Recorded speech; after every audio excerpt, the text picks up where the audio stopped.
select member. Welcome to KoF, the world's premier martial arts festival.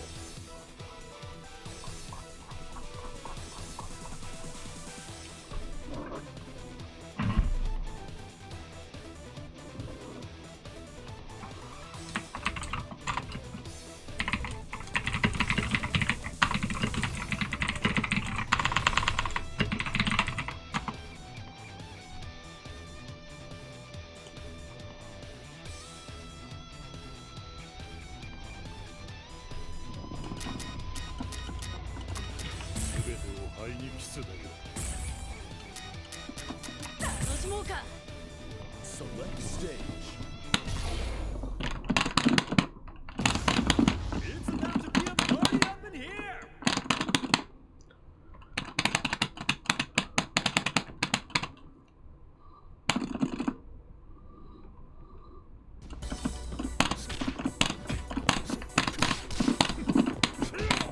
Floaty.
Ah, that was my problem.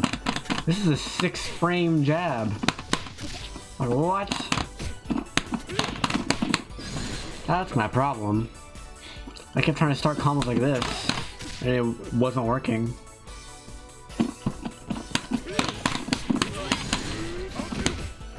What? That was weird.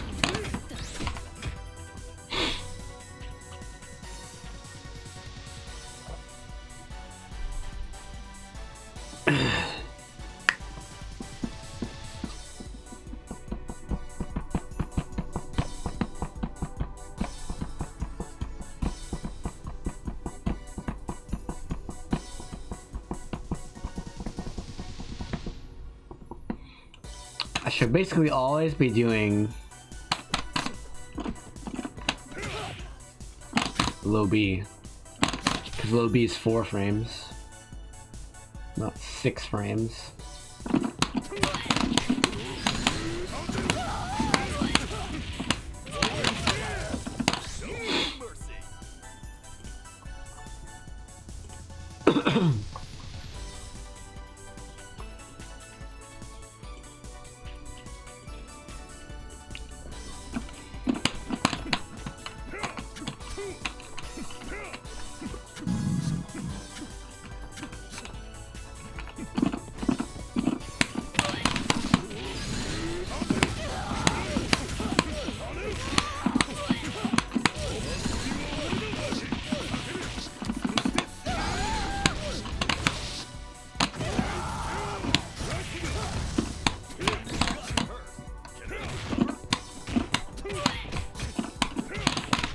Or close A is also an option. So close A, crouch A, or crouch B, stand A.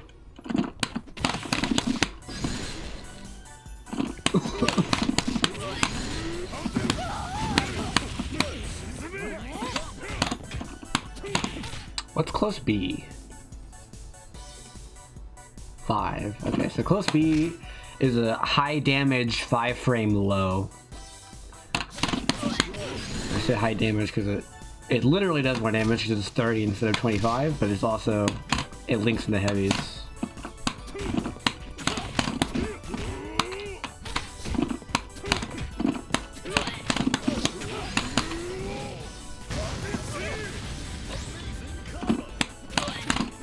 Can I do this? No.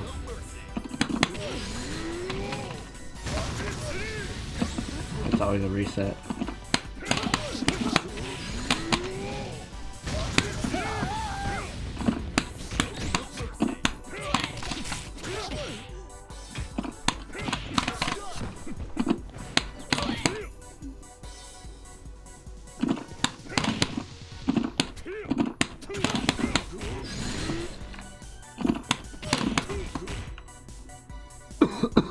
That's 7 frames.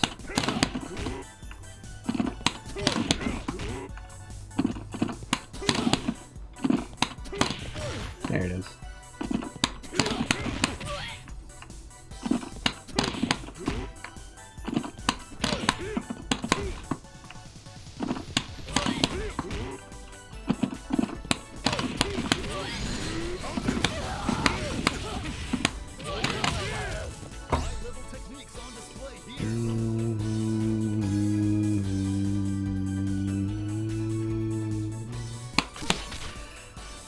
So my best efficiency combos are all 5, 4 but only in the corner, 2.5, or 1 are my most efficient combo routes. So here's the 1.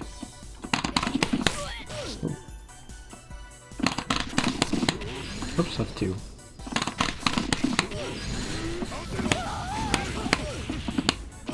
That's the 1. If I'm mid-screen, I can't do the Rekkas, so...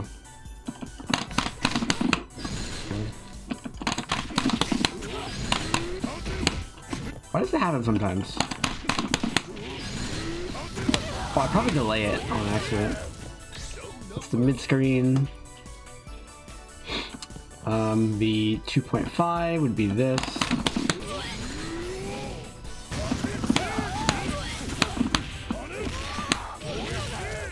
I lost a hit, but it's fine. The 4 in the corner would be this.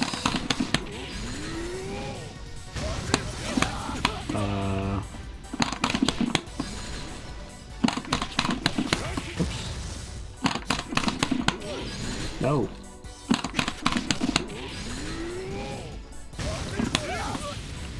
Okay. This.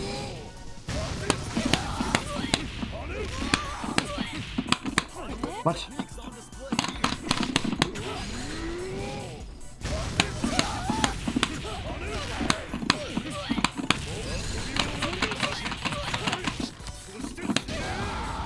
I missed the diagonal.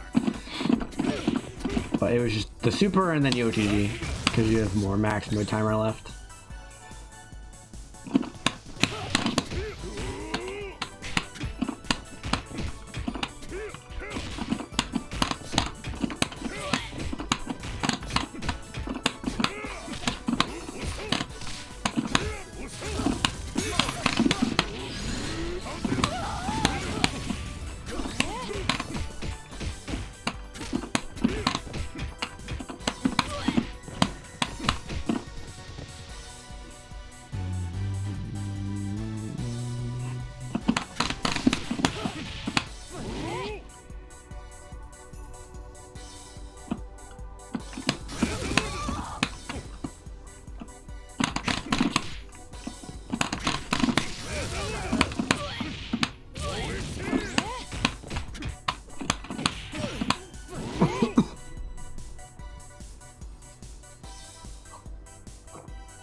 With Darlie, everything I do is efficient. She's just a high damage character all around. The worst thing that I can do is like not spend meter. But as long as I'm spending meter, I'm well in the green. Especially if they're cornered. The worst thing that I can possibly do is like, and then not super.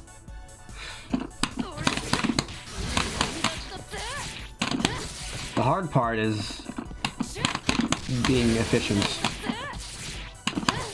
Like this.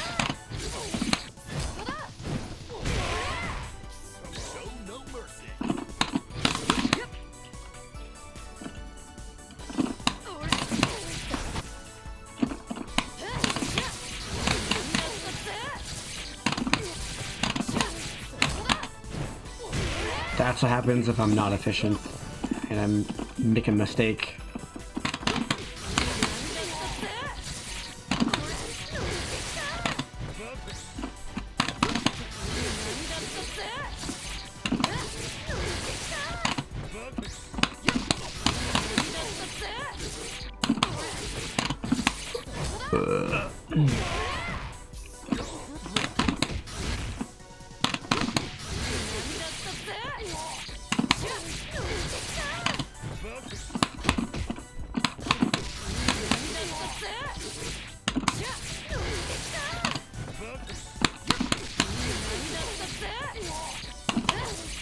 There we go.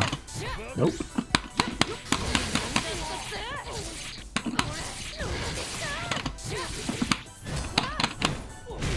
I lose 70 damage I lose exactly 69 damage, actually. Because 404 minus 335 is 69.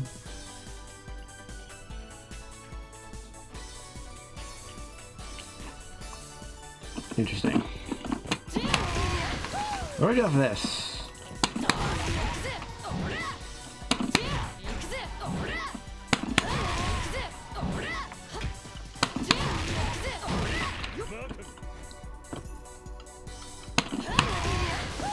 Can't meaty that. Maybe I can.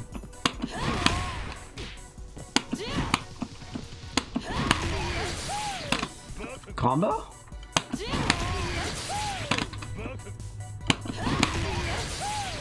It's pretty crazy if it's possible, but it doesn't look possible.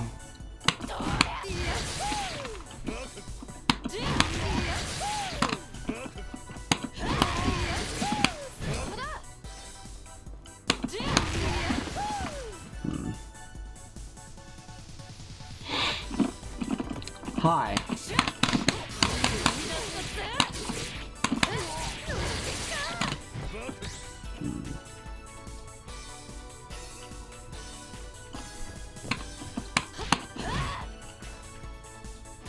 It's punishable on block. I basically need to cancel it. But into what?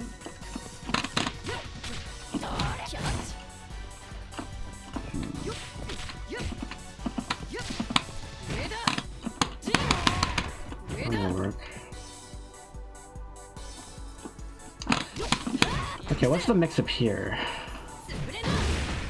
feel like there is none.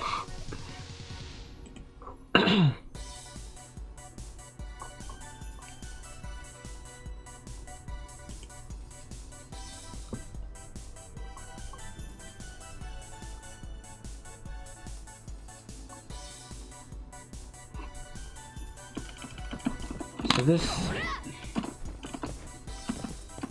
Oh, this is safe on block.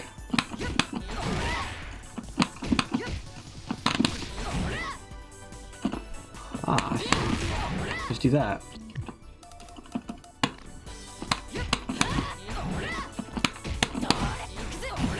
Do that.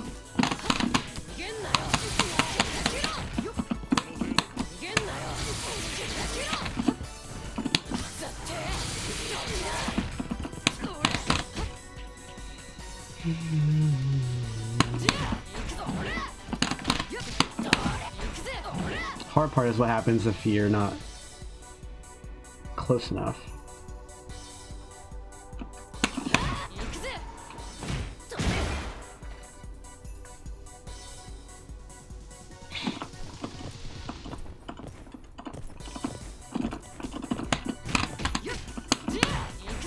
Yeah, but doing something like this is so risky.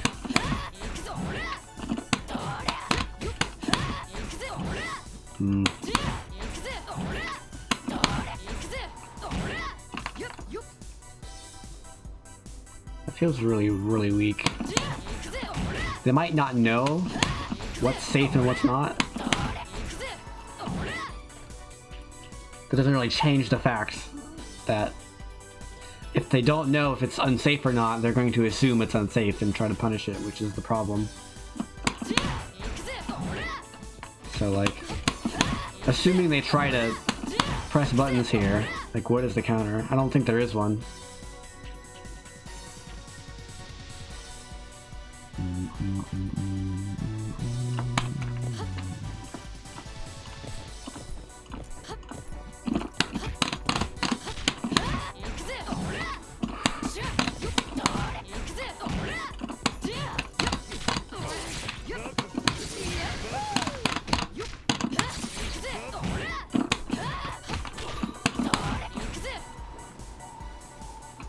If it does hit, then I have the opportunity to go for a crazy unblockable.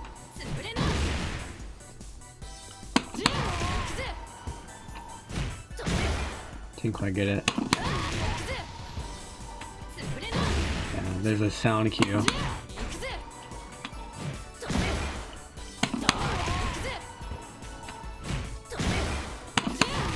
1, 2. There it is.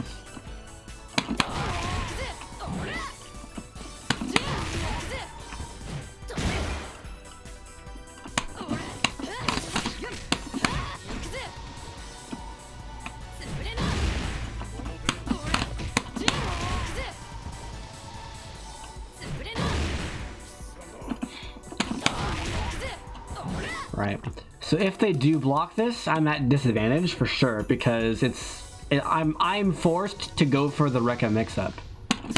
It's like either I release it quickly, like as soon as I think they'll attack me, or I'll wait until it becomes unblockable.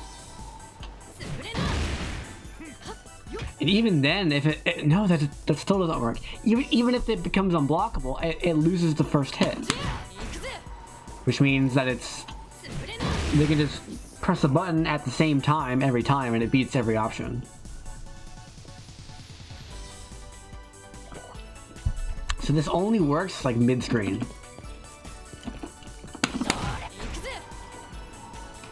And only if they don't block it.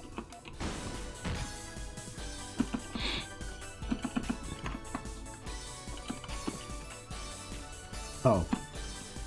Oh, I hate that.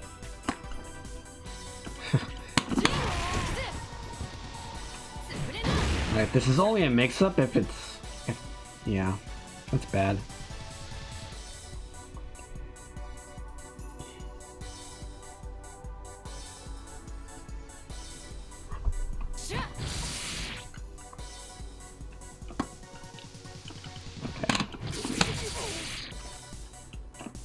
It's 100 damage on that. It's not bad.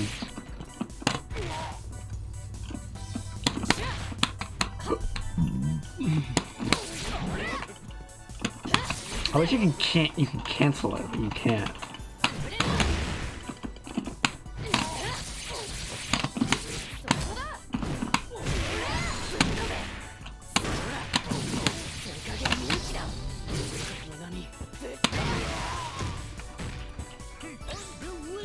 Unbelievable combo.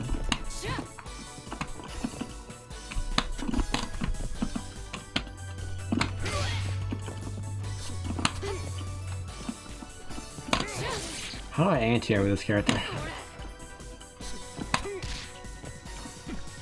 I guess you have to like air to air. Or air to air suck. I can't even super after this. It's not even a hard knockdown. Damn lord. She's really just a slow character that deals more damage than normal. Under certain circumstances.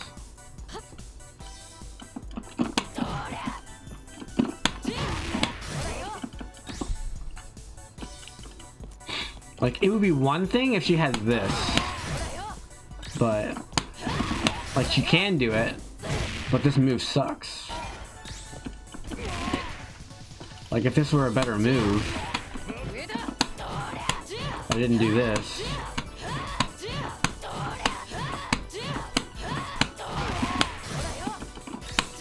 Then maybe.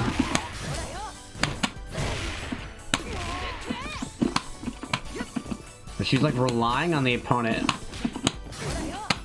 getting air to aired for that. And then her anti-air, so it's like 7 frames or something. It's really slow.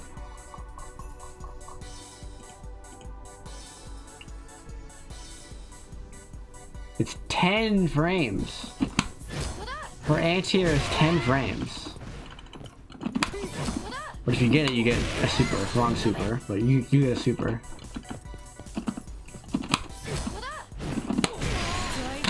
That looks kind of weird.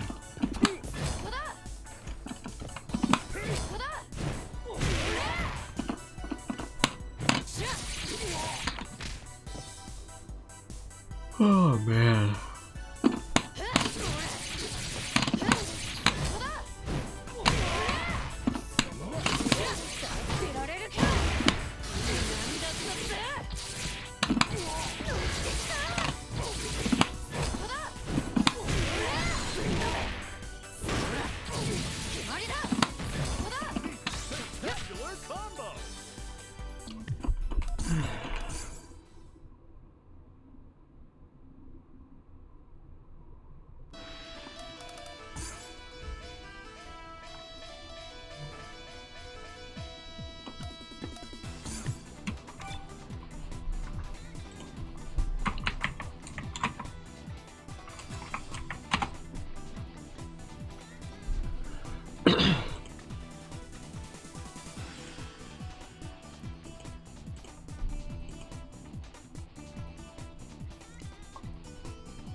I already completed all of the content in the Street Fighter 6 demo. It took like an hour. So no.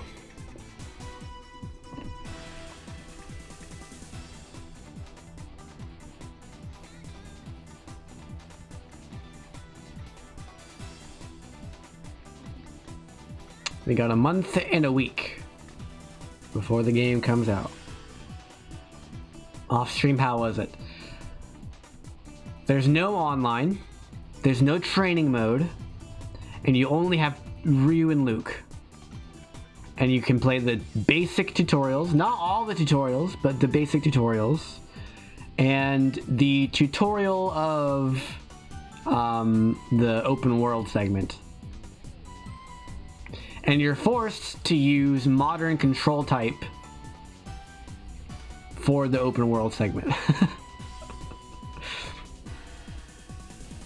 So yeah. Although we do have access to the entire character creator, so if you're interested in creating a character, you can do that. Also, nothing is saved. There's no save data in the demo at all. The only thing it saves is your character customization, which you can use in the real game when it comes out.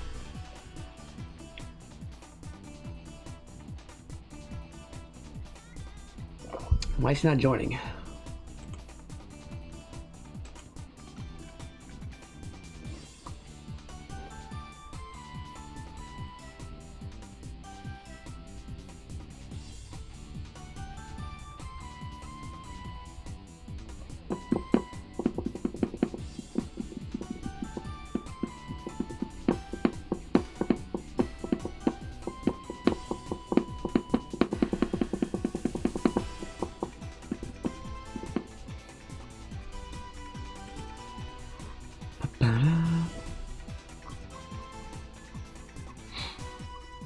I don't know what I want to do when the game comes out, because I think probably the most profitable thing for me to do would be to immediately start making tutorials and immediately start getting good at ranked and grinding that out.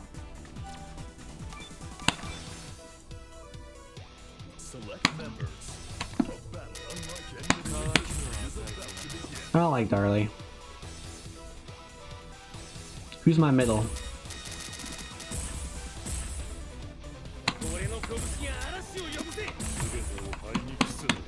Select order. Select stage. Nothing will stop this show. I still don't like Iori as like a personal preference, but there's not very many good anchors this patch. It's basically just Iori. If they nerfed Iori, there would be more options, but Ready, go. how about I hit you? Roll.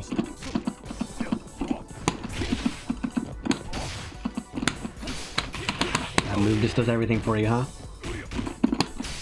Wow. It's amazing the mileage you get off of one attack.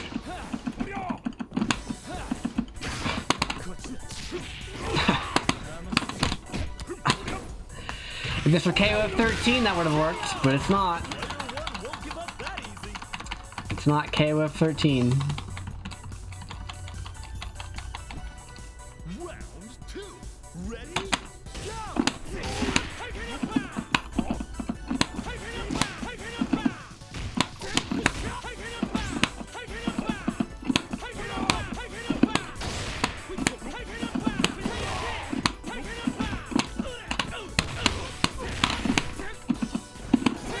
Really?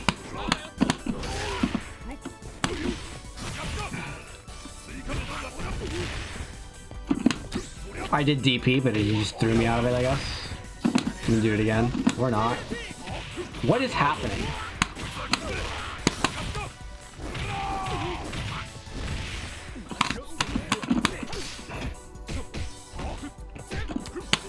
Punish. Man, I miss KoF 13, Clark. Man, I miss KoF 13. Stand your ground.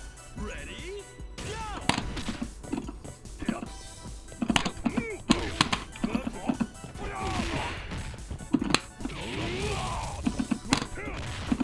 Nice rollback.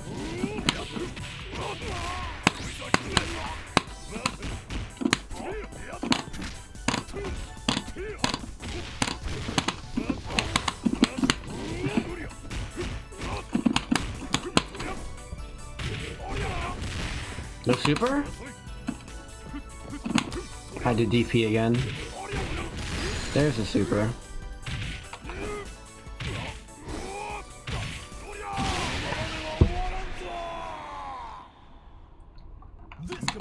Like, how can you think it's a good idea to slow down every single move and action in the game except for Clark's command grab? It's like you're shifting the balance there by doing you have to slow everything down, not just the normals and the jump speeds. Round one. Ready?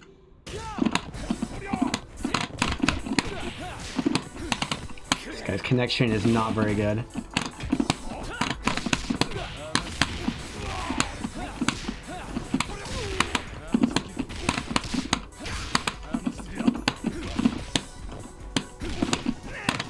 Okay, my attacks are just whiffing through your face over and over again. This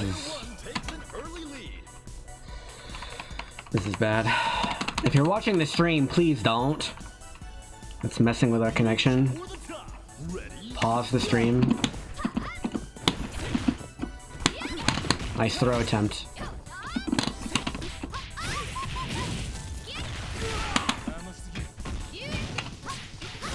What? Do a mix up.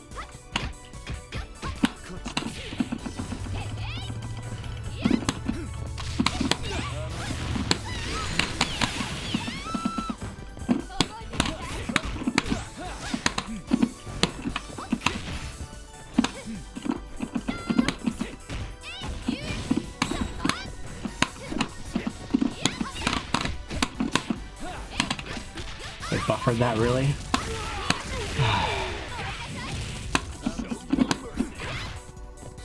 Do a mix up. I'm blocking. Do a mix up. Oh. He teleported onto the ground and went low from the air. Unfortunate.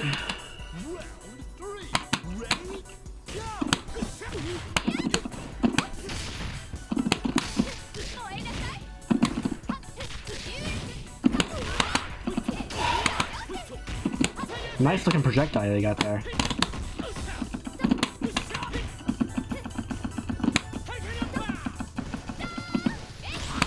What? Oh, excuse me? What are the chances of that happening? That's absurd. Oh, I got the auto combo. Stop.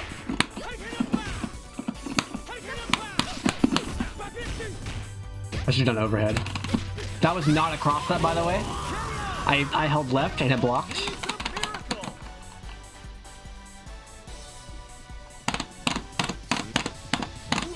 I missed KoF 13.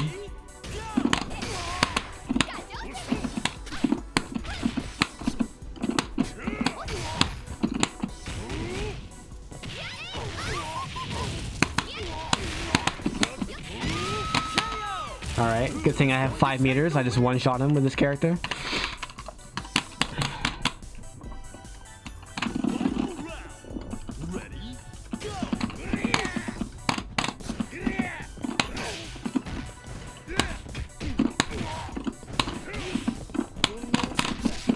I wasn't confident in the range. It would have worked though. I wasn't ready for that. I'm not familiar with this character enough.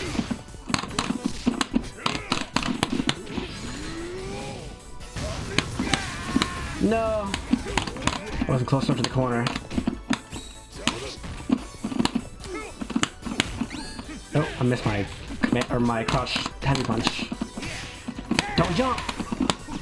Oh, he rolled. Am I catch? No. Well, why did he super?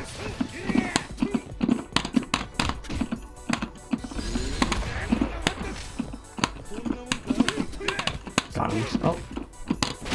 Oh, he just DP'd. Oh. Okay. Extra round. I've never seen this before. Where's my meter?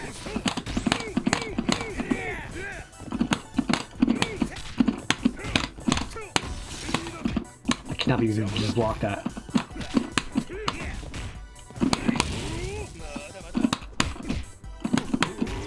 I went for it. Wow. Punish.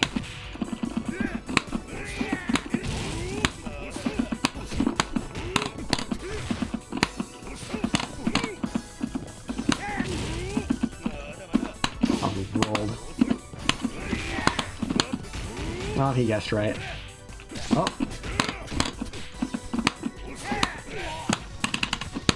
Punish. Oh, meter. Oh, I can super cancel that. It wouldn't have killed though.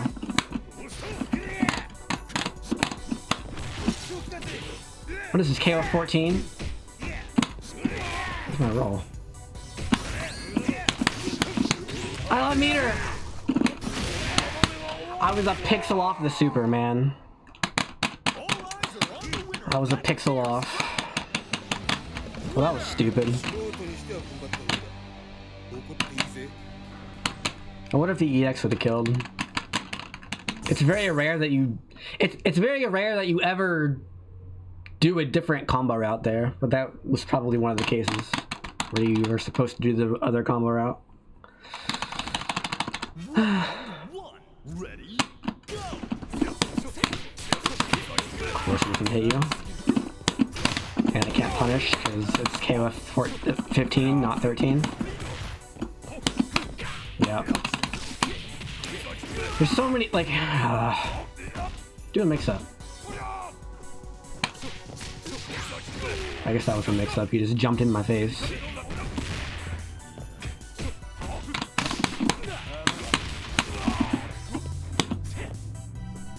Do a mix-up.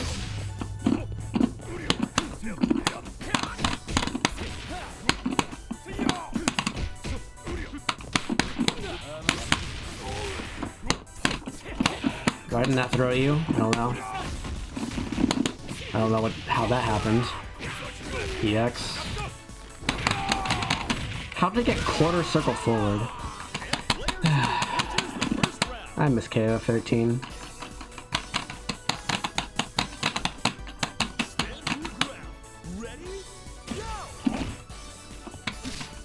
Really?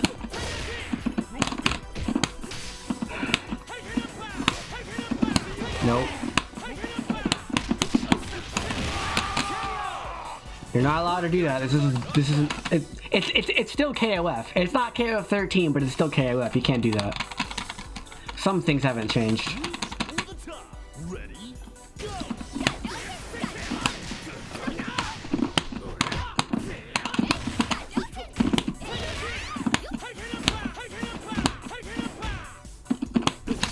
Really? Oh, I got the auto combo.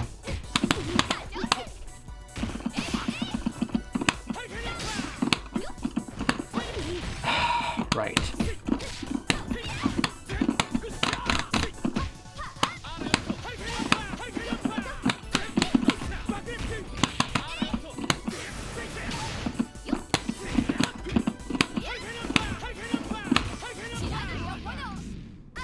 Okay. We're gonna spend 3 meters for 400 damage. Go for it.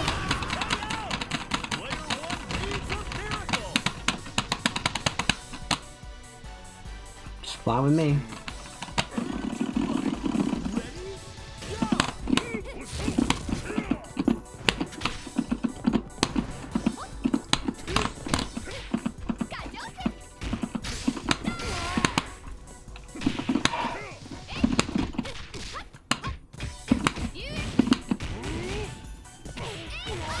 What are the chances he blocked there, of all places? I'm doing it again. I guess I'm not doing it again.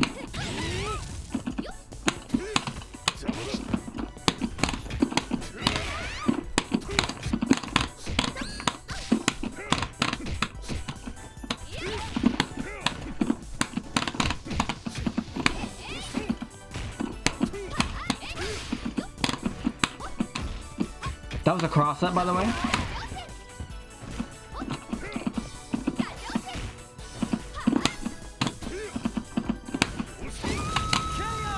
Alright. Now we're just gonna land one hit and I win.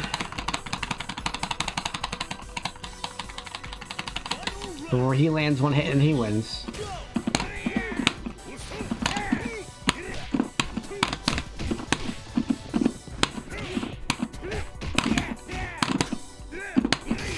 Really? Okay. Man, I miss KoF 13. That doesn't happen in KoF 13. If you're in the corner in KoF 13, you're in the freaking corner. You don't leave the corner when you do a freaking crouch heavy punch or a special move that doesn't move you forward.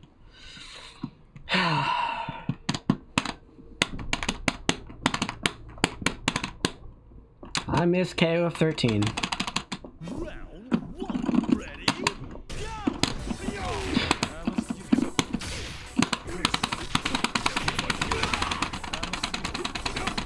That's not... I could have just literally done nothing and that would have not hit me. Oh, okay.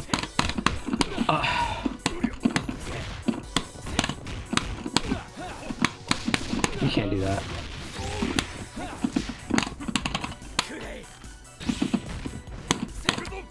Yeah, the one time I don't go for the option select. Amazing.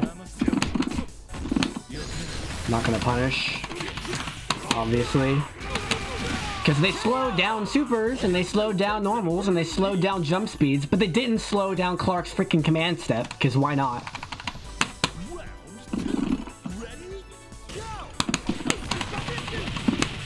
Oh. No D.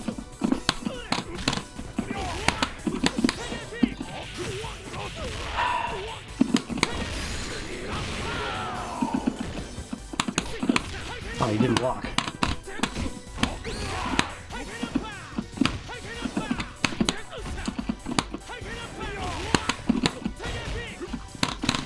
Punish. Lovely. What does that move not beat besides jumping?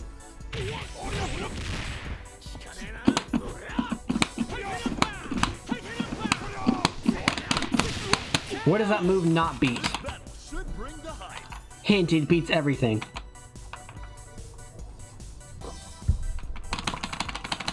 And he can super cancel it. Oh.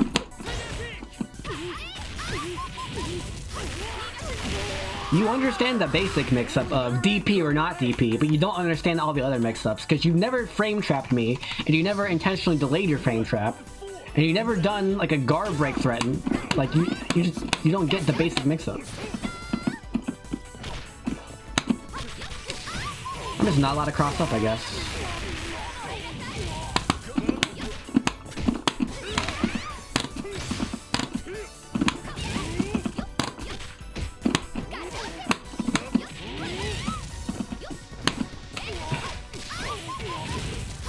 How did that not hit you?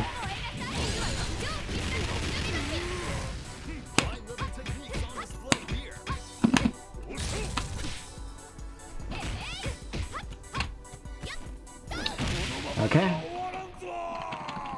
He went for the throw. This is just the start of a new worldwide legend. Winner. I feel like he failed to throw me like 5 times. Like he wanted to throw me, but it didn't work because of the throw invulnerability, which means he's not aware of the throw invulnerability, which means he doesn't know the basic mix-up of the game. But I don't know. I miss KoF 13. Round 1. Ready? Go. Fireball.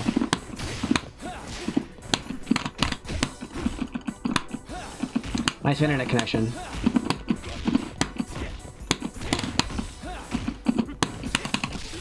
Not in throw range. That's not real. You can't do that. That's not a real thing. Where's my super? Okay, just don't cancel the move.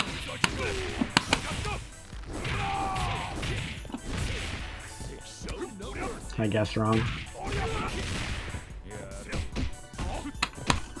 Yeah, he gets one jab? Really? I can't hop out of one. What? I see the step, I do one jab, I see the armor, I hold up, it's still a punish. Unbelievable.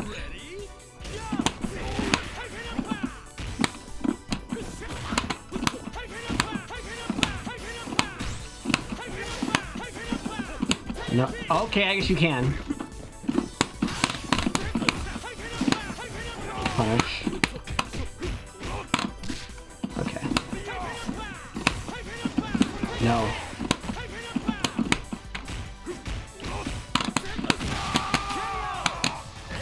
So Joe can punish that easily. That's a pretty hit or miss punish for some characters. Ugh.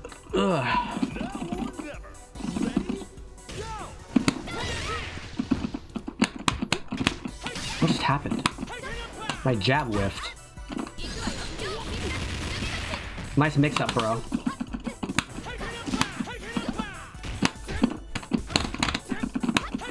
Interesting.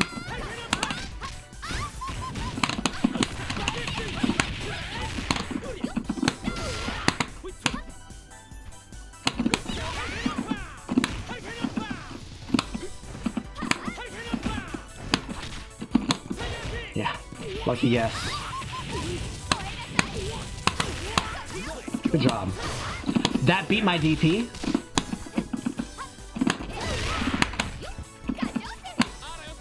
Of course.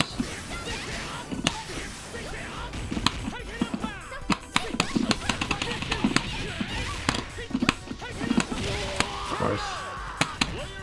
You understand that mix-up. Oh, I need to jump to beat fire. Like, you understand all the Street Fighter mix-ups, but you don't understand any of the KoF mix-ups.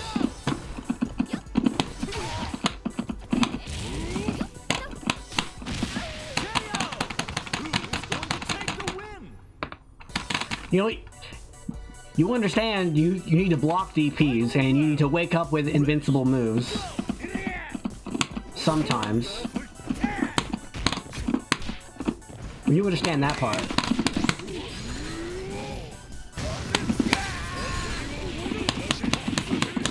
Oh, I'm like barely short of the climax here. Did I forget to do something? Oh yeah.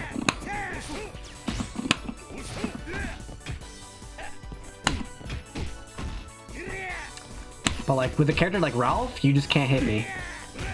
You know how. Until I do something stupid like that. I did backdash, it didn't work.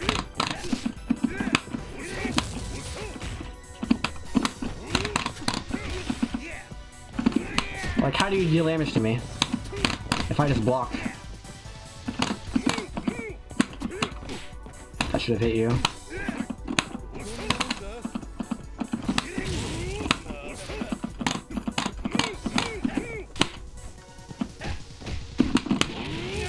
Oh, that's not how you super. Oh, okay. Free win. See what I mean? When you play a character like Clark who doesn't have a good overhead, or a good command grab, or a good cross-up, or a good fireball, or a good DP, or good mobility options, or like big hitbox. Well, he has big hitboxes, but not like my. When you play a character who's just a very fundamental KoF character, you just lose. Because you don't have an offense.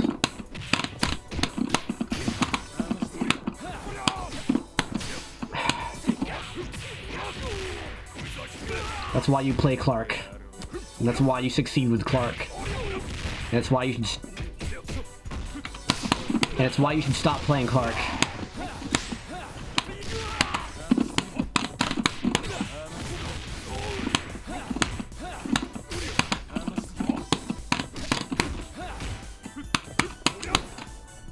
I looked for it.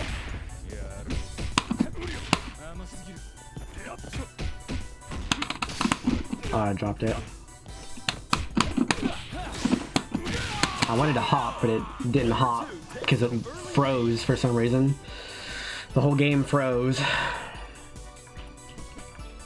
Because that's not how rollback works, but whatever. How did I hit you? Oh, how dare I be a frame late on my jab punish?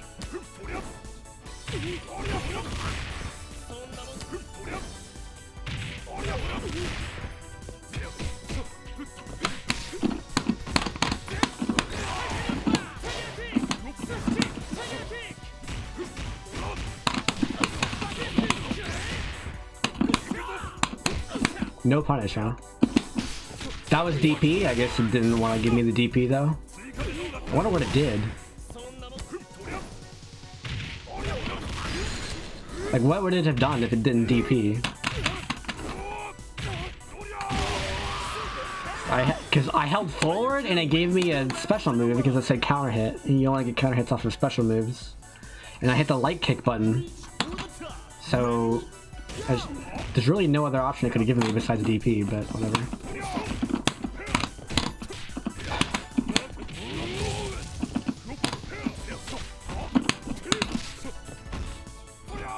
Nice internet, bro.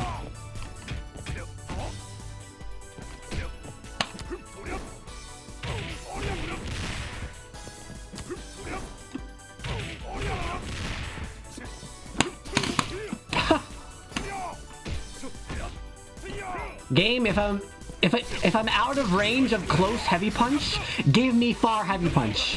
How hard is that to do? I don't understand why that's so hard to do for some developers.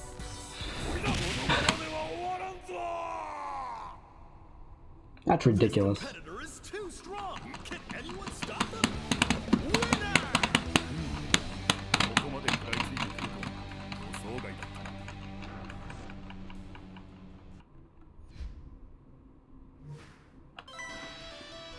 Too laggy.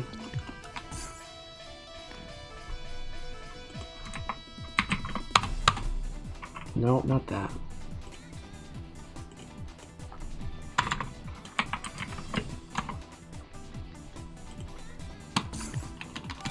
Get out of here.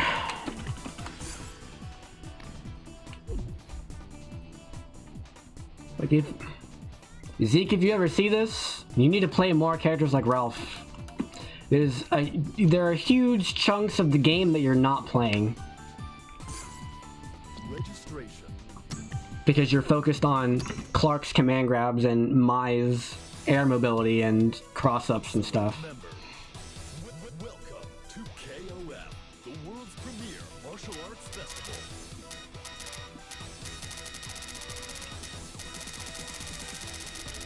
Also get better internet. Although it's probably not your fault. It's probably the game's fault. That's the most annoying part, is I don't know if it's his fault or if it's the game's fault. Or if it's my fault. Maybe my internet's acting up. I don't know.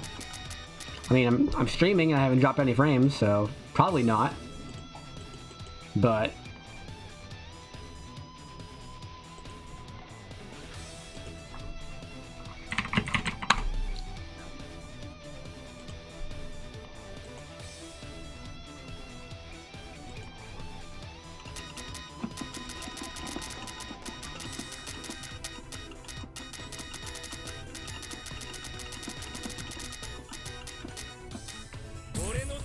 what do I do with Joe Mirrors again? Select stage. Nothing will stop this show.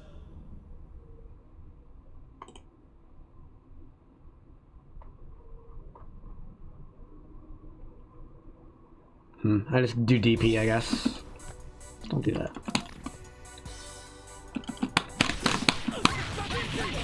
You can do that, but it's better to do that.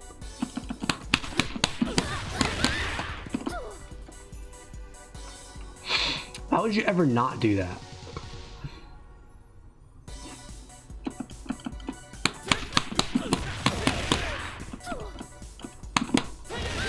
Is there a range where this doesn't work? Oh. Oh. I see.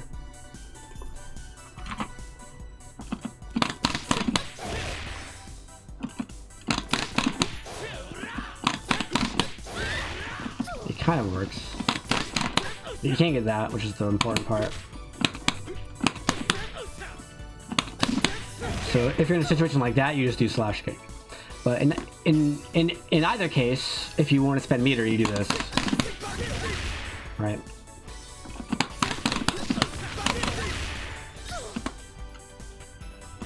So let's start memorizing his combos. Yeah, it's easy.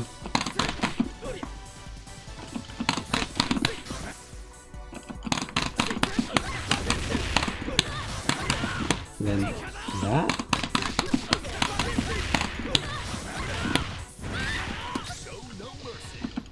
Easy. And then if you want to super... Okay.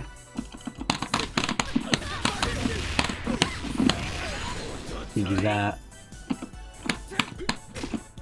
Although at that point you might consider doing max mode, because you get a lot of stun for max mode.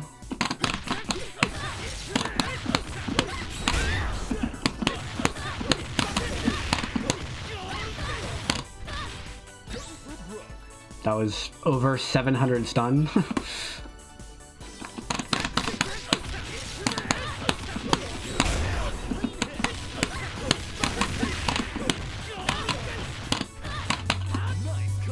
$745 stun. Like, cool. Interesting.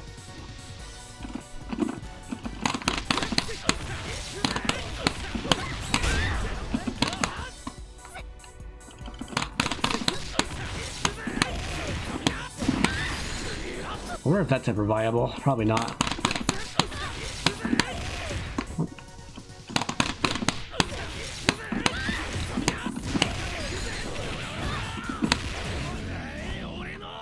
That was no damage. I mean, you are supposed to get no damage off of CDs, actually.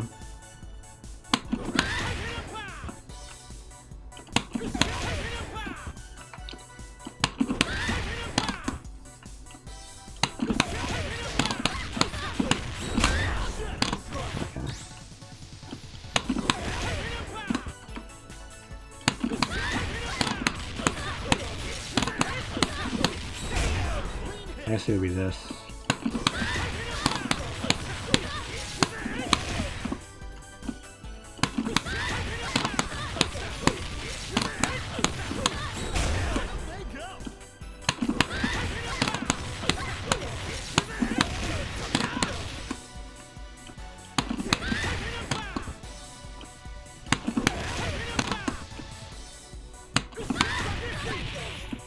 Might be impossible to get both.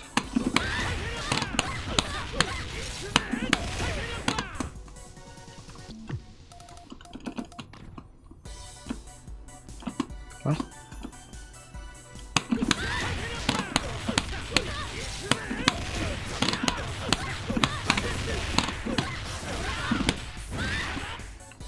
That was already 800?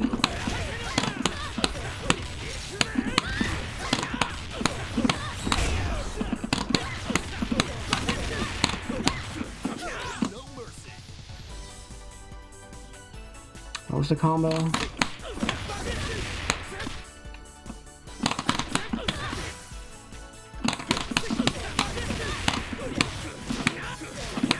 what it was.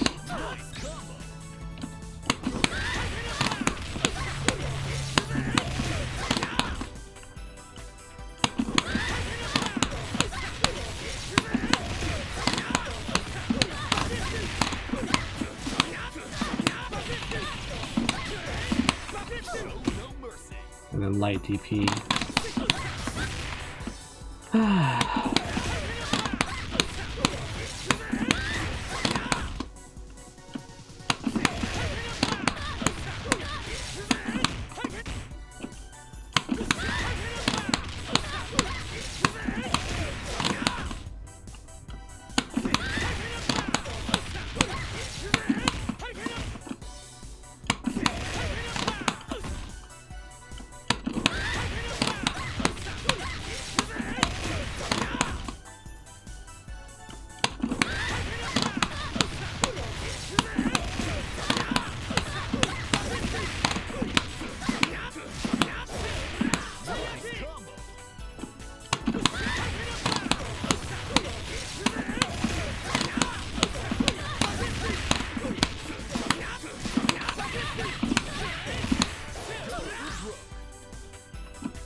I wonder if that...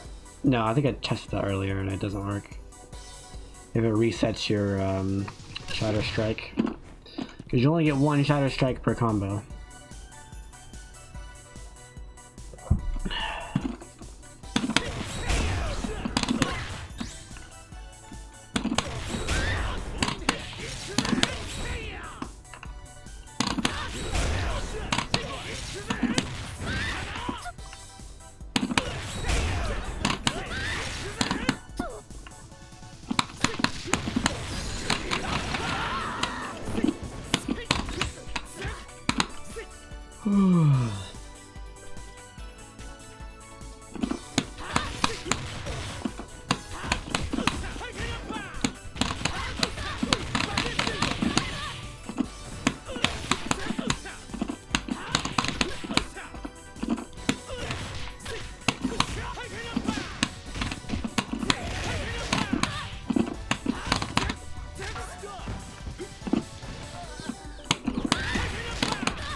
Oh no, it didn't come out.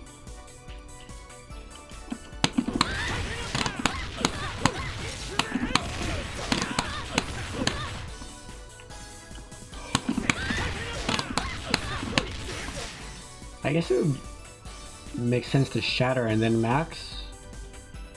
Because then that would be 2.5 for a full stun, I believe.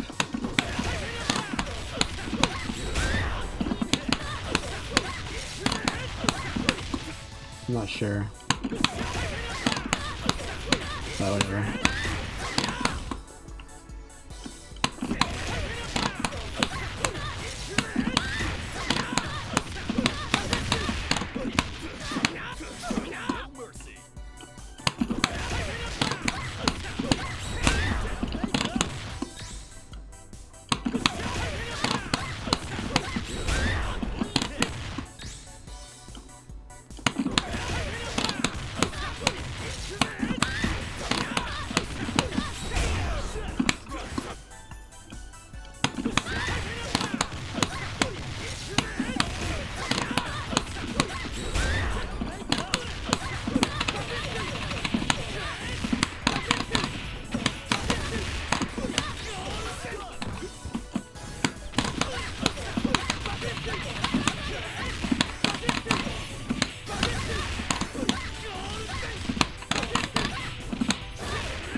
Oh, that's so weird.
Hmm. Mm-hmm.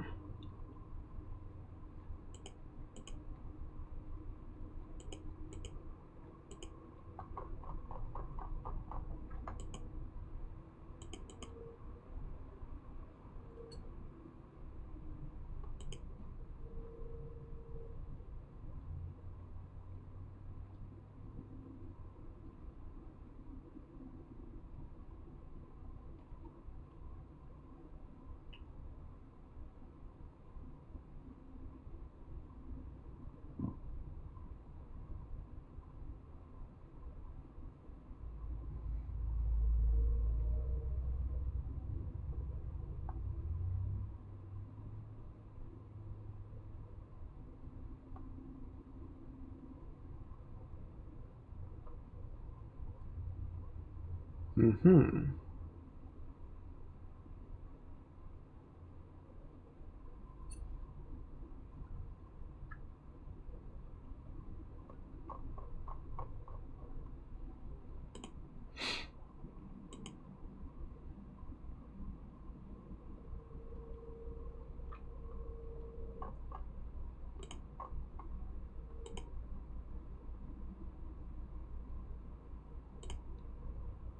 How active is this?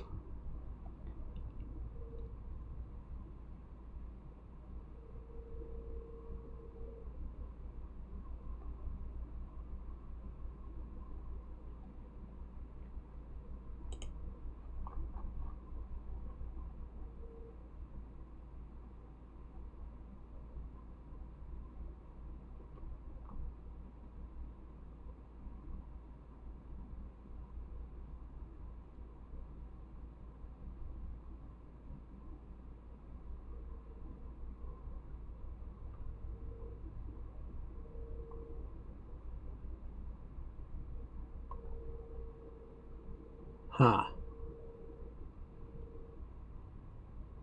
Interesting.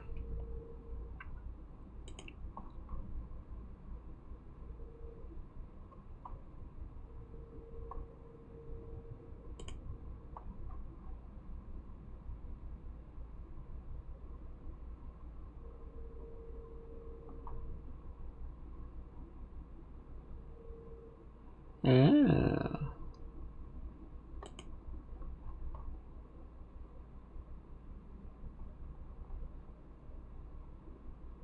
Interesting.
Uh-huh.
Ultra Street Fighter 4.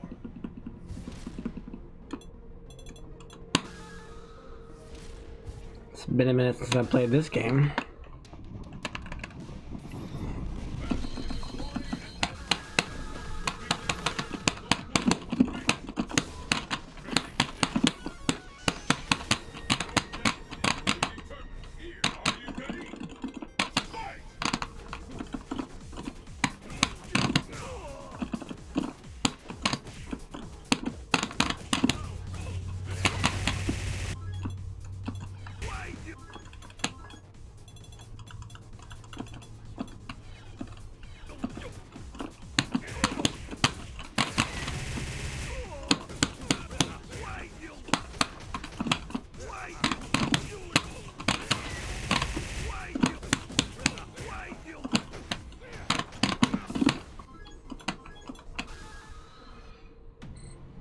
Let's see what happens. Because I know I'll never play it again once Street Fighter 6 once Street Fighter 6 comes out. It's my last chance. Oh boy.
Yeah, it's me.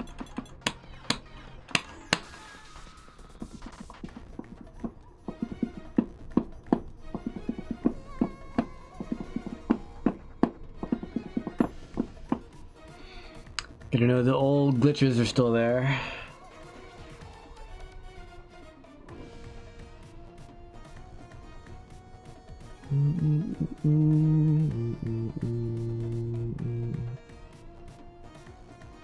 Street Fighter 6's UI to be super unintuitive.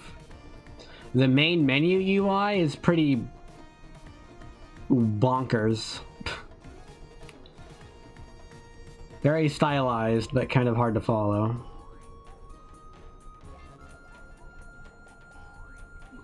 The rest of it's normal.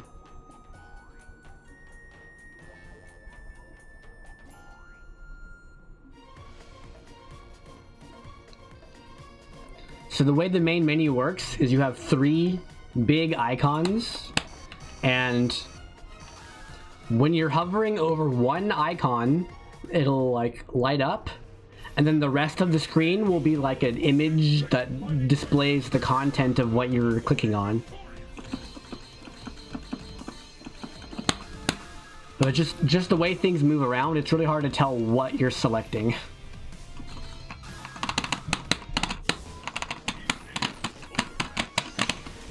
Blanca? Don't do Blanca Ball.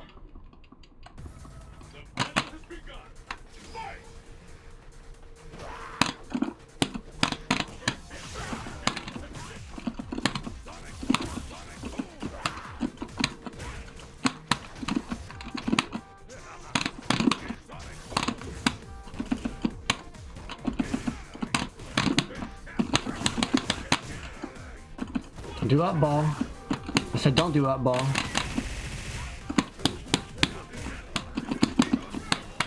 I said forward dash, but okay. That was weird. I said I double tapped right, and he dashed left. The back dash. Fighting ground is kind of like a main menu.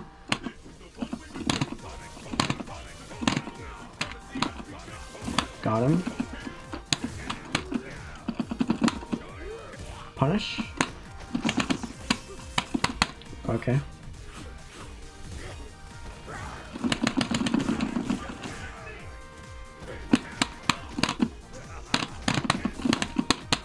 Keep blocking.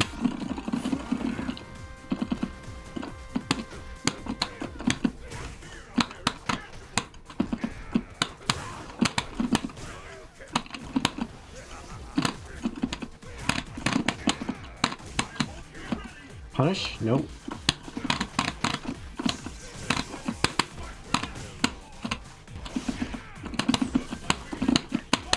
One more hit.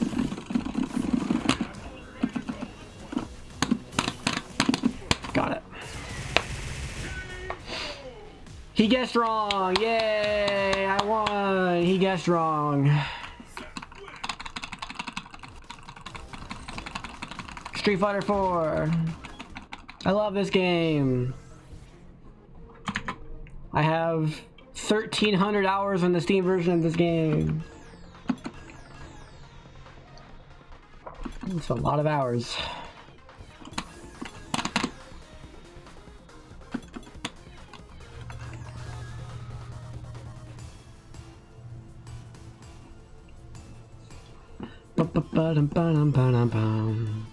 I'm probably the best person online that's played this game in the past year. Actually, no, I saw someone playing it on Twitch. Who was it? The Smug? I think Smug played this game like a month ago. And he's better than me.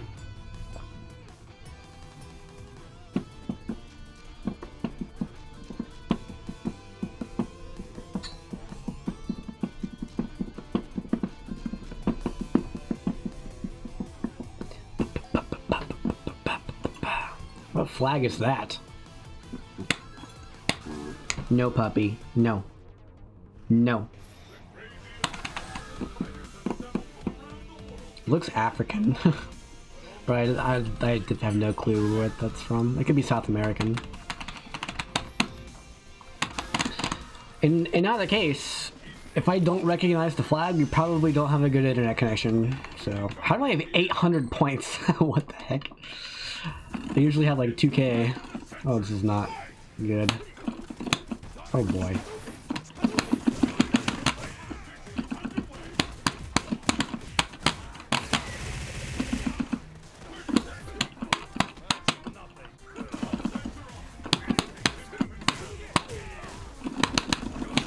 Okay. That's not gonna catch him in time. Oh, it did, barely.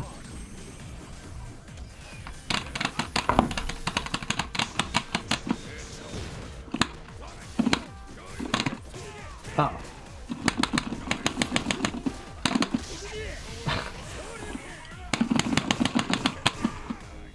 Parry. Obvious. Oh, you did the wrong parry, but whatever. I was right.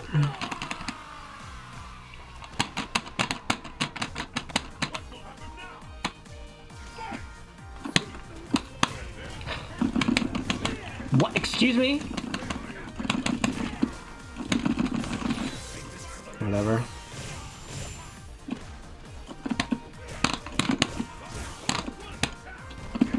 Backdash. Oh my god.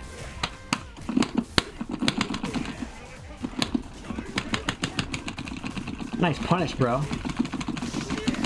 Nice combo, bro.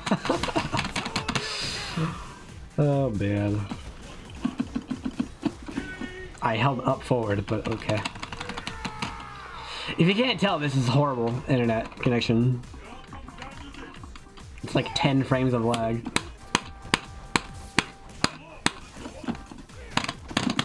How do you block that?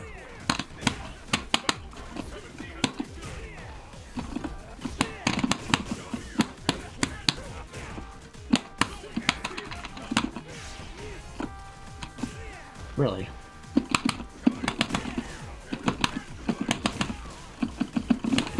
Why? Why? Meaty crouch fierce into Shanku Goshaha? Like what? If I block that, you're just dead. You just die. If I backdash, you're dead. If I jump, you're dead. If I DP, you're dead. There's literally no reason to do that.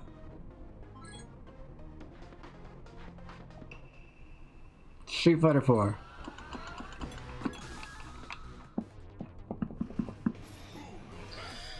Oh man.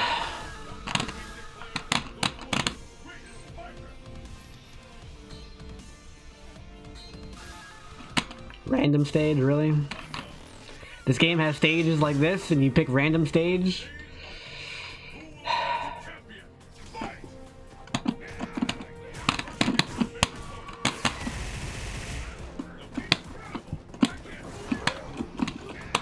What just happened?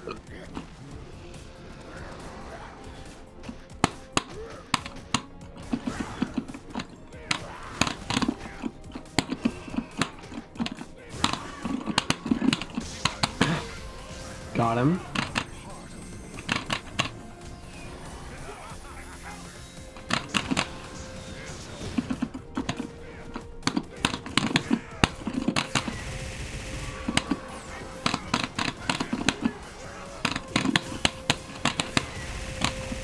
Yeah, you can't cancel dashes into attacks unless you play Rashid.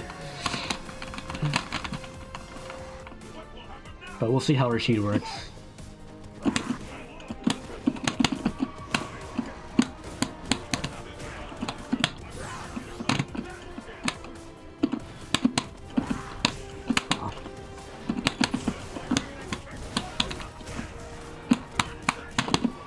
Oh, I dropped it.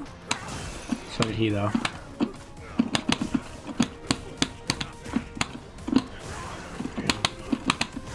Got him.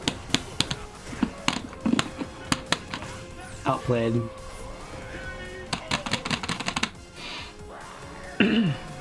But the closest thing you have to that is Drive Rush, which exists.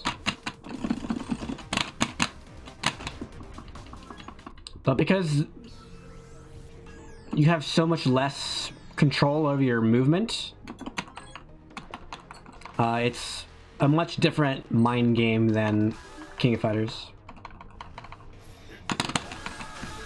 Because you've restricted the player that much, it's like your range now matters a lot more. In KoF, your immediate range matters, but because you can change your range so rapidly, it's you know the dynamic of the match is not really shifted because of your range.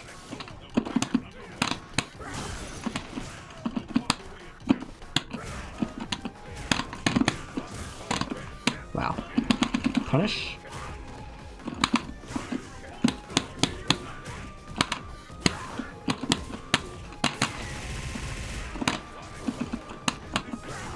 What? Ah.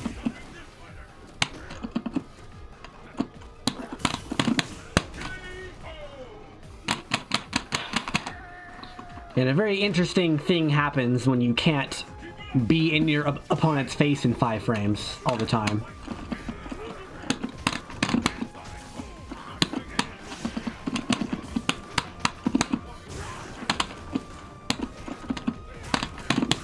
Nice.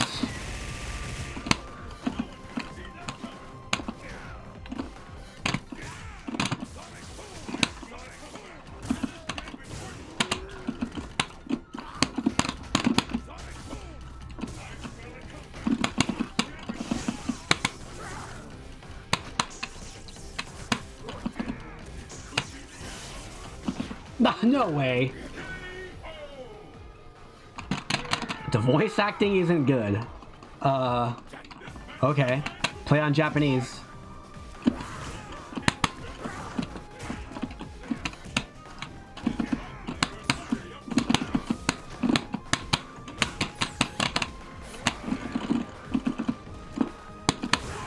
Really?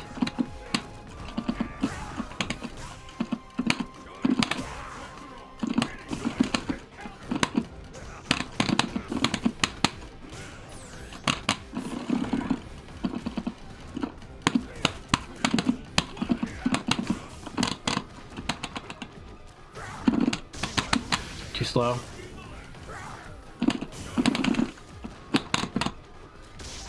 Yeah. Low, then overhead. And then punish better.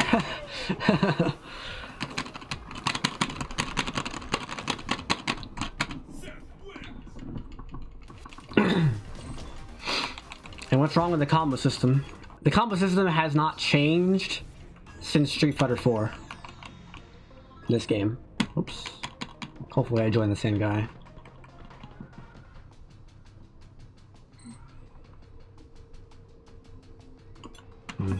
Canada. Canada.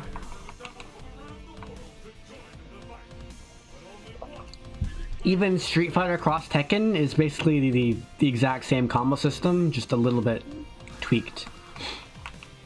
Specifically such that normal attacks will cause juggles. But other than that, it's the same.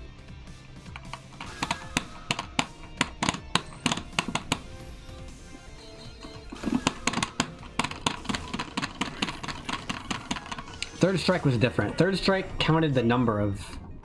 Well, it counted the time.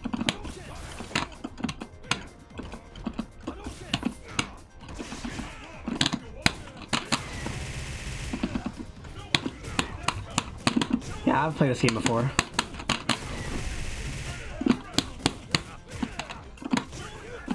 Another DP, huh?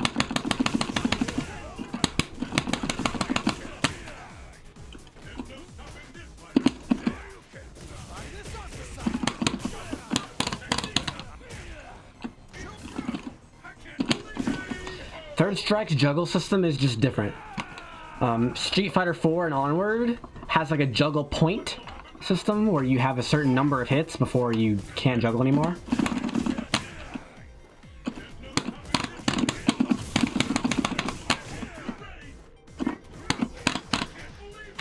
Really?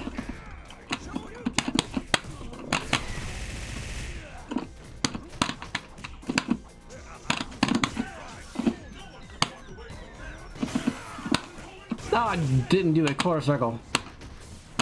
What the heck? Don't jump. Oh.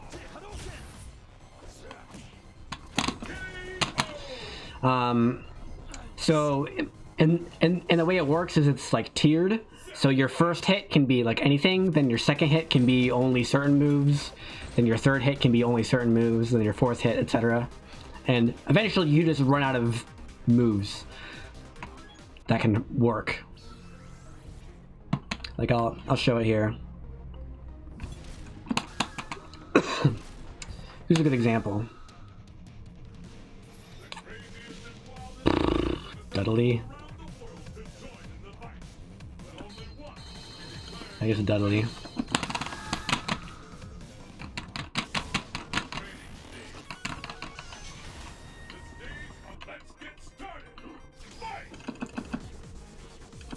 Yeah, the demo is very bare bones, but it's again, it's free. It's free. They probably won't add to the demo unless like the actual game is patched and, you know, like for example, if Ryu gets buffed, he'll get buffed in the demo, but other than that, I don't think so. But here's how juggles work. So just by default, some attacks just you have a juggle potential of 0, which means that you can't really hit them during juggles. Well, here's the problem. If you give people training mode for free, why would they buy the game? And all... yeah, let's just give them the whole game. Why not?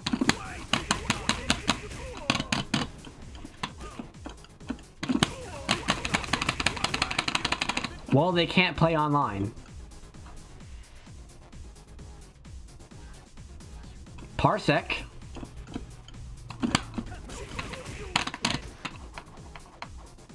It does feel very bare bones because it's a demo. It's a free-to-play demo. Anyway, by default, you don't get normals, but you can get specials. So that is to say, normals have a juggle potential of 0, and specials have a juggle potential of 1. But certain specials will be different and have higher. Namely, specials that hit multiple times tend to have a juggle potential of 1 on the first hit and then a juggle potential of 2 on the second hit, so that both hits work.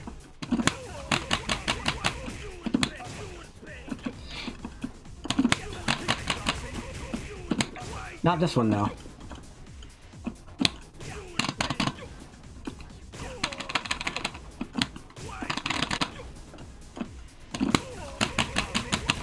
But there's also a juggle cost system to where certain moves will, well, most moves will increment the juggle counter by 1. But some moves increment it by 2 or by more than 2 or by 0. And for moves that increment it by 0, you can just juggle them forever.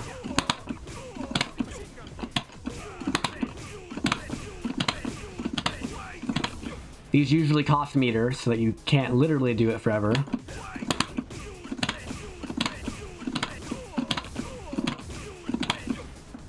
But yeah. And then there are certain moves that get rid of all of it. Like that hit right there.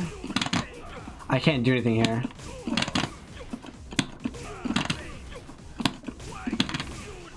The juggle counter is too high. I can't actually do anything. I might be able to super.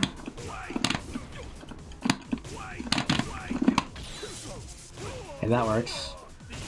Because obviously the super hits like 20 times, so it'll have very high juggle potential on its hits. But that's the general system, is that you have a tier system where certain moves have a juggle potential of 0, a juggle potential of 1, a juggle potential of 2, etc. And the first hit in your juggle needs to be a move with at least juggle potential 1, otherwise it doesn't work. Like normals don't work. Like normals have a juggle potential of 0, so they don't work. Some normals do have potential, like this one, but most of them don't. And then for your second hit, it needs to be a juggle potential of 2, etc., etc. The way third strike works is you can do any move at all times. There is no, only certain moves work and some don't. But it's on a timer, and the more hits you do in the juggle, the less time you have before the opponent becomes invincible.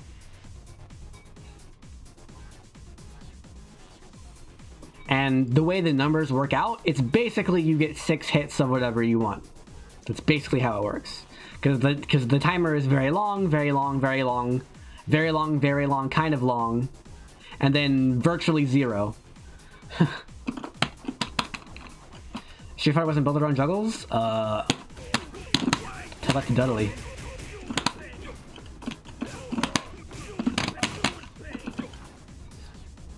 Like, it's about the same, like, it's not built around chains. Like, Dudley is a character with chains, but that's unique to him.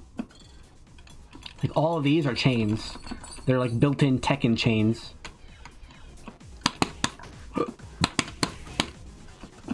But most characters are built around links. In Street Fighter 4,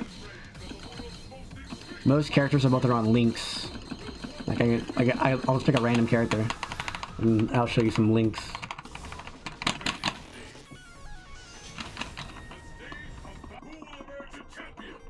Chun-Li.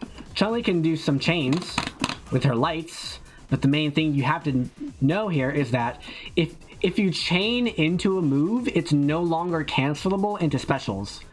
They changed that in 5 and 6, but like I can't do light special. I have to do light special. I have to link into the light for it to actually work.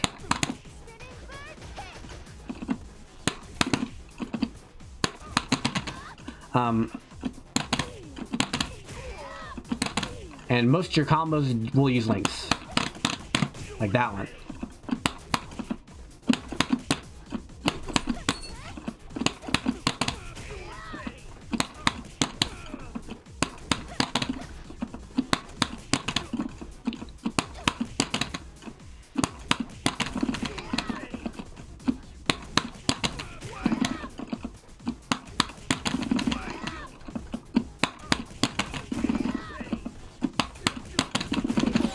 There we go.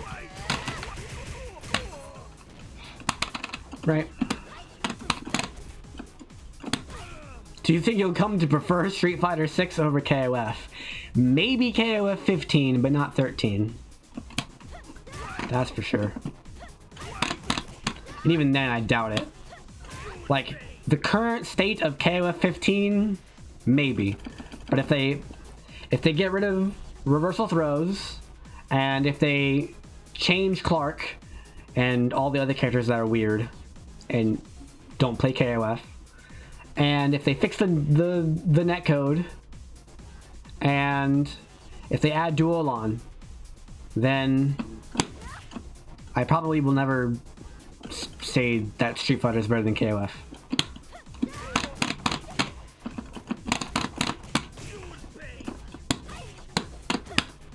That's just by nature of my preferences as a person. So out of all the skills that a fighting game can test you on, I like KoF more because KoF has medium to high execution, depending on what game you're playing, and it has medium to high game mechanic knowledge, depending on what game you're playing, and it has extremely high skill ceiling as far as player adaptation, which is the main thing that I like in fighting games. Street Fighter is a lot of game knowledge about frame data and certain combos for Street Fighter 6, and yeah, there's adaptation, but it's a different kind of adaptation. It's a grounded footsies based adaptation that changes as the game goes on. Whereas in KoF, you're basically either in neutral or not in neutral. And the dynamic doesn't really change very much. Or if it does change, it changes very rapidly. Does Street Fighter have a dedicated wiki? I don't think so, but they have their own website. Like Street Fighter 5 has its own, like StreetFighter.com or whatever, has the frame data for all the characters. Street Fighter 6's website does not currently have frame data, but that's to be expected. The game's not out yet, so we'll see. We do have frame data for the beta characters, at least.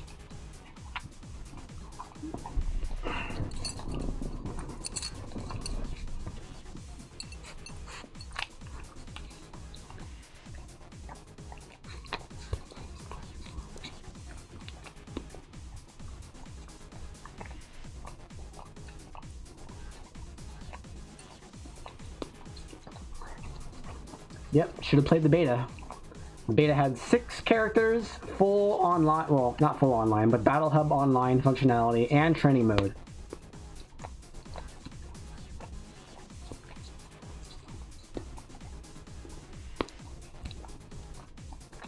Yep. Until Tekken 8. And then Tekken 8 until Project L. And then Project L until something else. KoF 16, I don't know. Probably not. Hi, puppy. Maybe World of Warcraft will make a fighting game.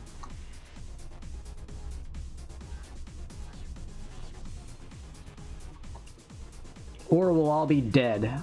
That's also an option. You never know. Anything's possible. Right, puppy? Right, puppy? Right, puppy?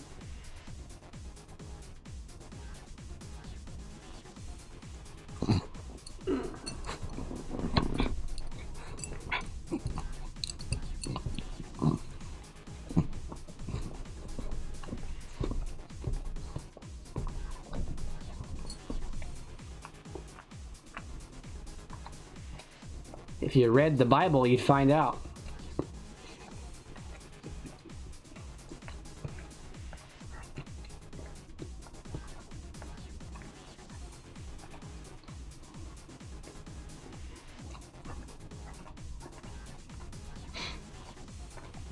Or Korea nukes us. Or China.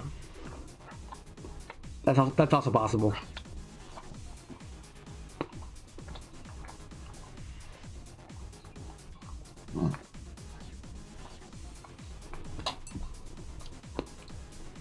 By the way, this game forces you to go to training stage when you're in training mode, and it changes the music to be this 30-second music loop. It's great. I love it.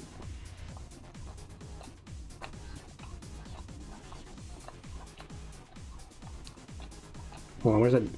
Is there a clock anywhere? There.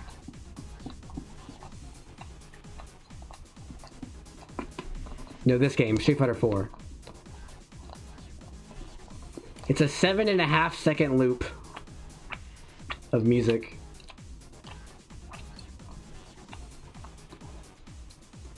This one right now.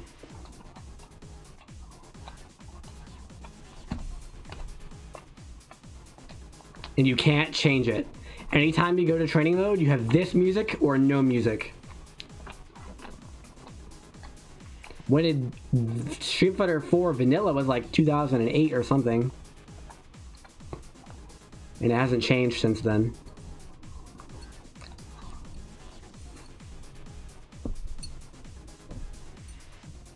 Yeah, play your own, problem solved. Hi, Poppy. Oh!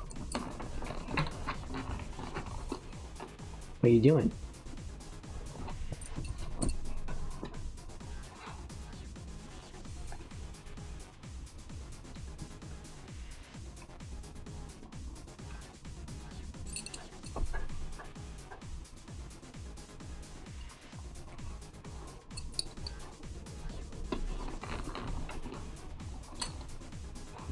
In your opinion, is Street Fighter 6 worth getting just because?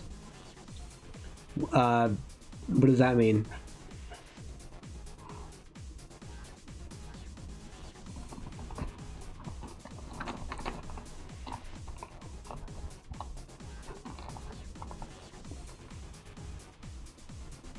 Depends on how invested you are in fighting games.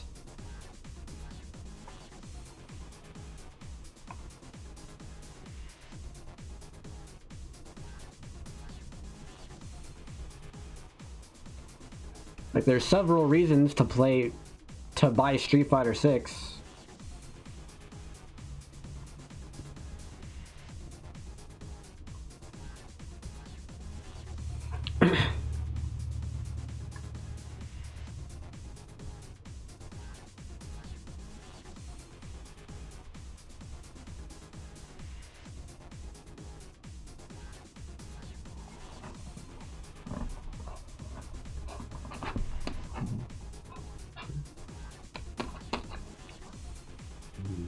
Mm-hmm.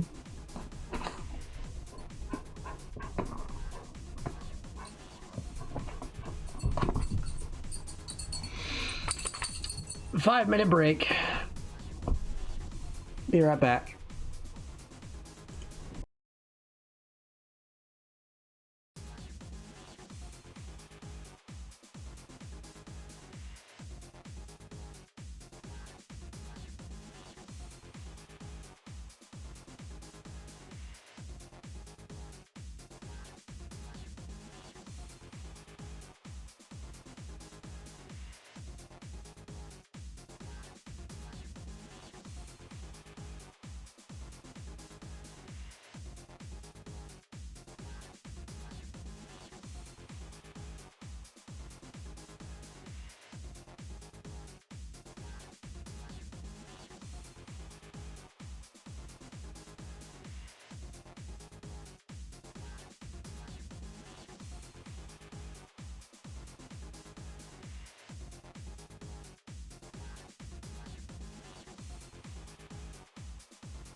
You should never buy something just because it is something. Like, if they release a bad Street Fighter game, you shouldn't buy the bad Street Fighter game. Of course, bad is subjective, so I'm actually saying if you think the game is bad, don't buy it.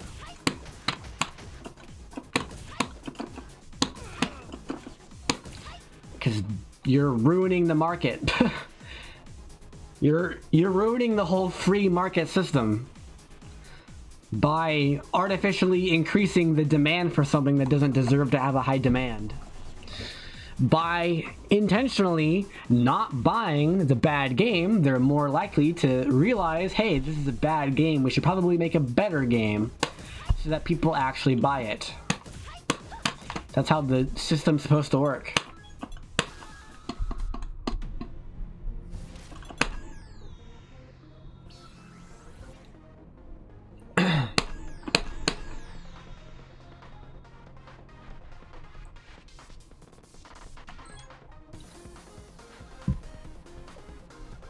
But Street Fighter 6's gameplay was very slow-paced, neutral. Well, I wouldn't say slow-paced, but slower-paced than KoF. I hate this character. Thank God she's not in Street Fighter 6.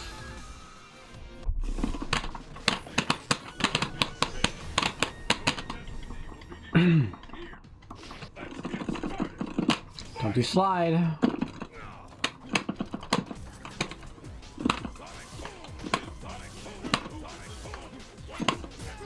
Really?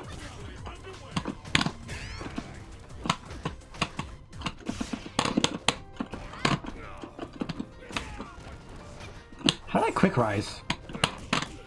Counter hit. Yeah. I hate this stupid character. A DP? I guess not a DP. Interesting. Not sure where my DP went. It's a miracle he didn't DP. Okay, one more hit.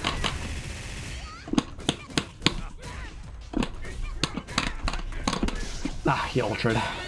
And guess what? Ultras cost no meter! Every character has a freaking 5-frame invincible wake up for no meter that does half your health and damage, and they only have it when they're losing. What a great game mechanic. I love this game. Weird. That's a free uppercut. Nice crouch tech. Where's my armor?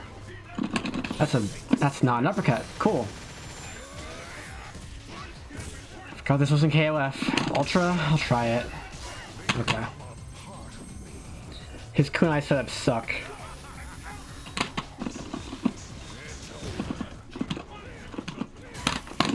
Got it.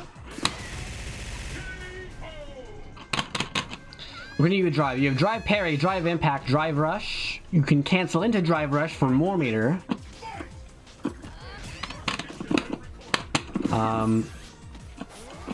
EX moves. And probably some character specific stuff. How did I hit you? Backdash.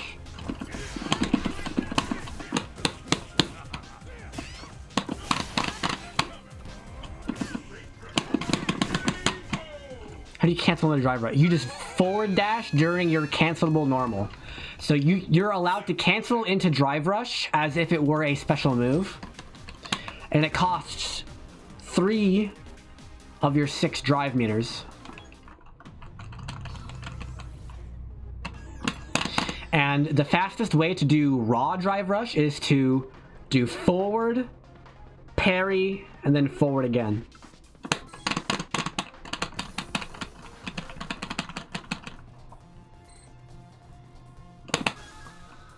It's exactly the same as doing a focus dash in this game. Just forward, focus, forward.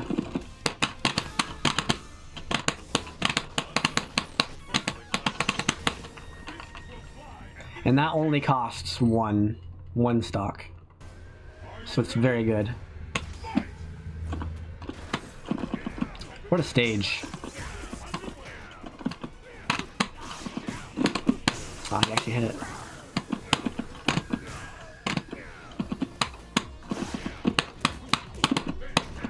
Yeah, he doesn't know the frame data. He's just pressing buttons. Cool.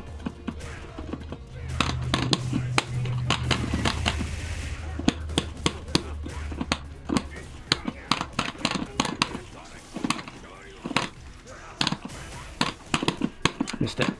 Punish. What's your opinion on buying Street Fighter 6 just because everyone's going to be talking about it? No.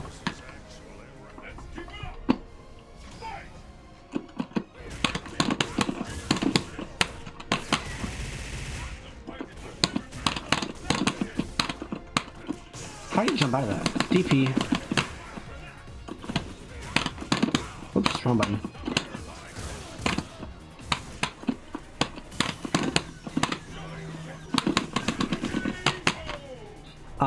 Although it is nice to have a game where people are playing it. But Street Fighter 6 is like slow-paced grounded footsies and a bunch of stuff that you can possibly react to, maybe. Like, the game has a lot of neutral skips, quote-unquote, which is like KoF stuff. Like, you can just hop in from half screen and they might not block it. Or they might block it and you have advantage. There's things like that in the game, but they're slower and a little bit easier to react to. So there's a lot of reaction time tests going on. But the risk reward there will shift depending on the screen position. Because if your back is to the wall, then drive impact is a lot scarier. And no, I have not played Clash Royale.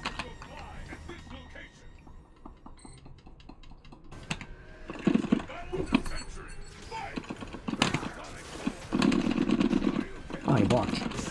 That's your punish.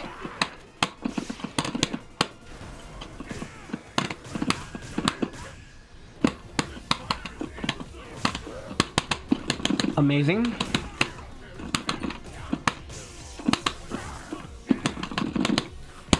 I don't even know what's happening right now. My inputs are doing nothing. You know, I was waiting to react to it, but I couldn't.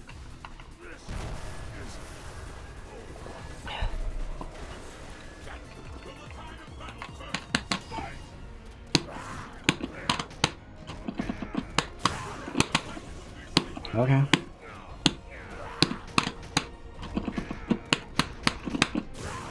Okay, that's 2 DPs.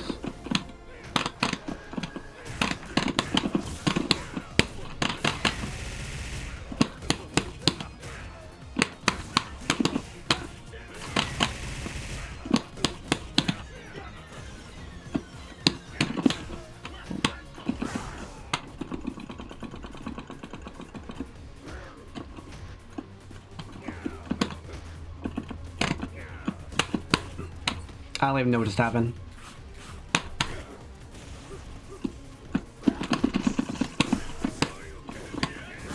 What?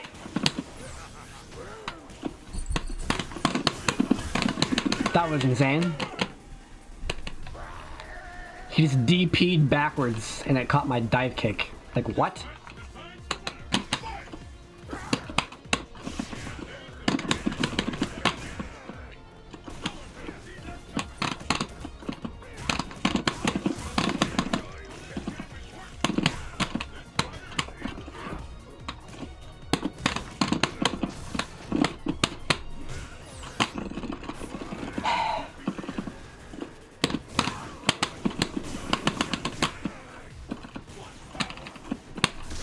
Chip damage.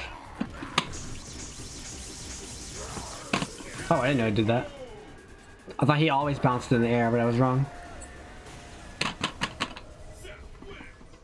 It's hard to punish then.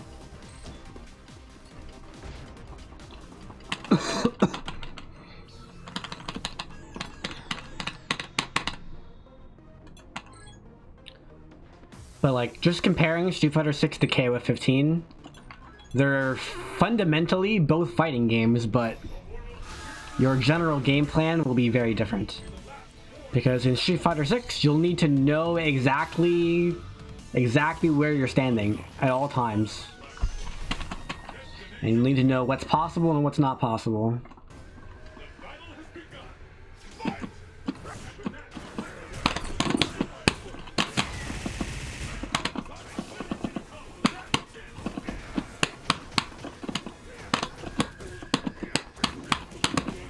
Stun? Almost. That's stun.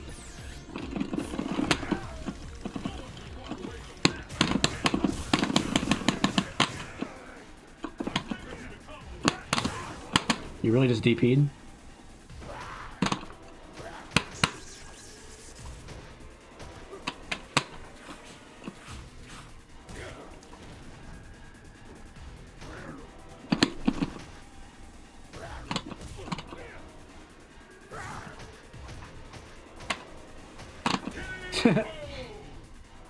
It's just like KoF.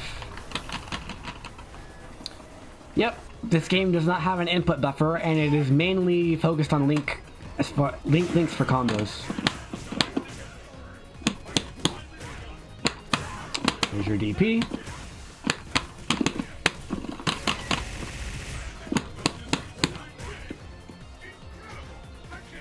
Amazing, he didn't DP.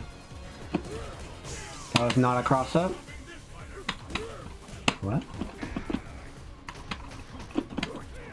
Hey, shoo! I sneezed, not fair.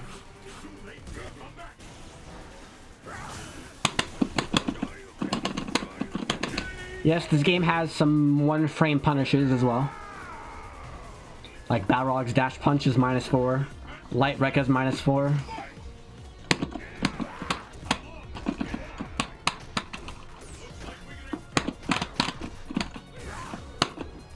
Early. Get in the corner.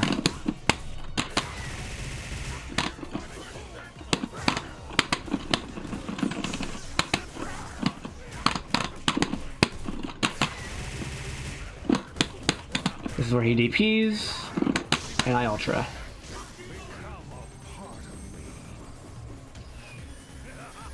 But yeah, Tekken is... Oh no, no DP, huh?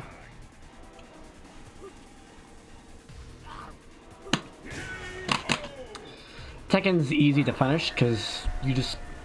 I mean, it's not easy, but it's executionally easy because you don't need to worry about timing your buttons.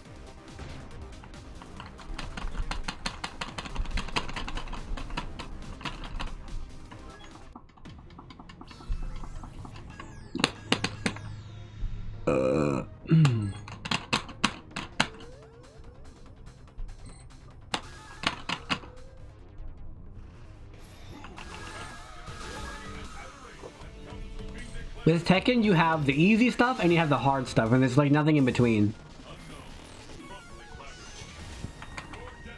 Which is kind of weird.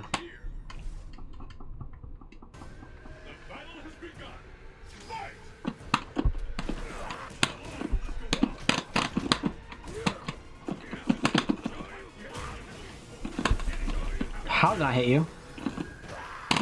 Punish.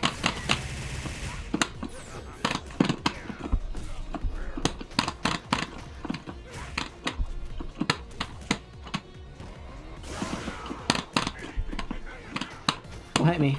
I have gray life.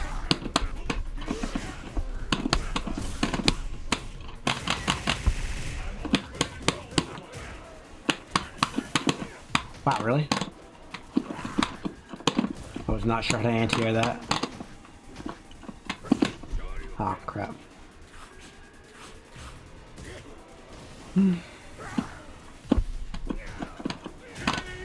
The frame data in this game is completely arbitrary. Some moves are plus, some moves are minus, some moves are only plus on hit, some moves are always minus, some moves are always punishable, even on hit. Some moves are always punishable on hit, and have horrible range, and are not cancelable into anything. and you should never use them.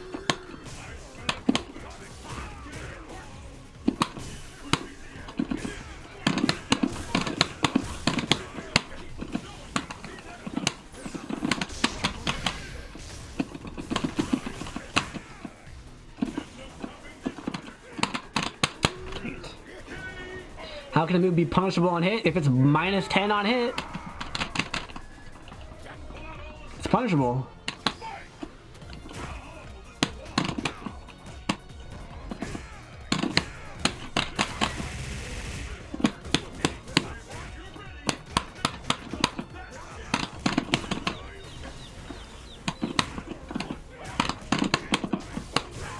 Punish.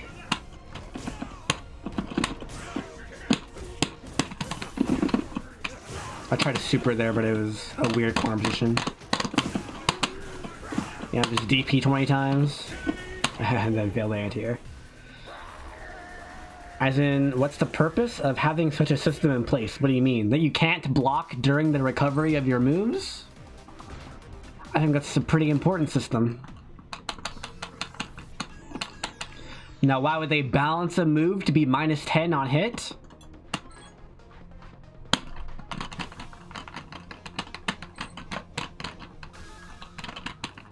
I don't know.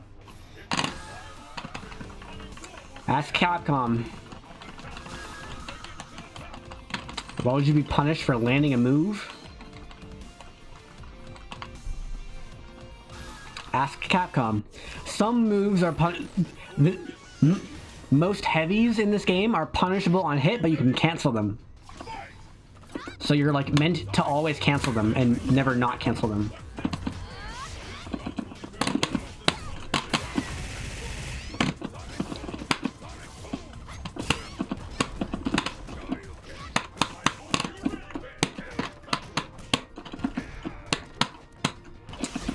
Failed my option select.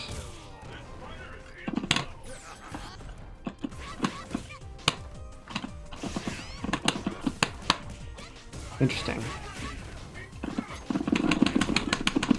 Sure.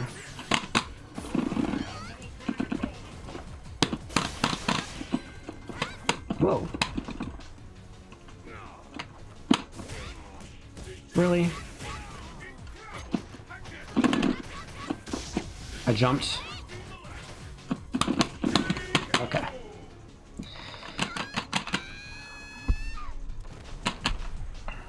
Yeah, he's like a mixture of moves from the other characters, but he has less HP.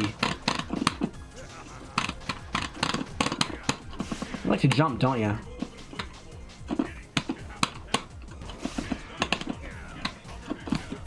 What a character. That was my invincible DP, by the way.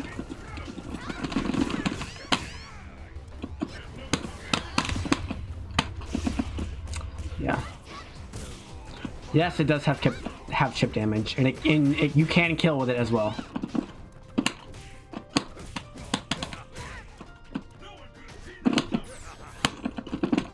I'm just gonna ultra.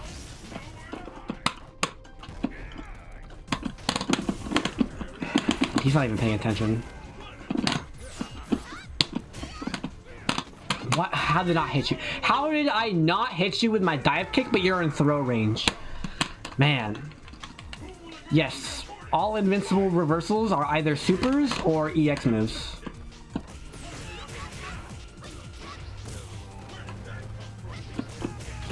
Not in this game, though.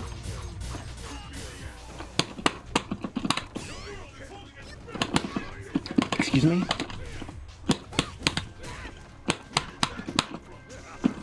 Of course. Yes, Street Fighter V Season 2 is when they removed meterless invincible reversals. Also, that move I just did is supposed to be an anti-air, but he jumped over it.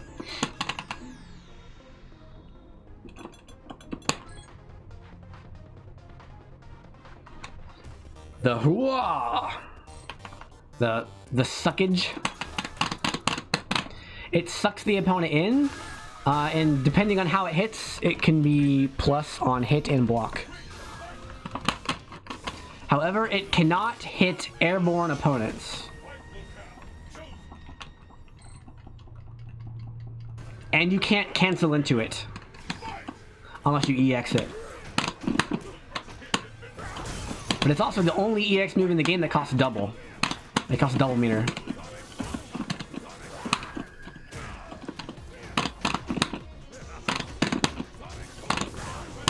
Okay.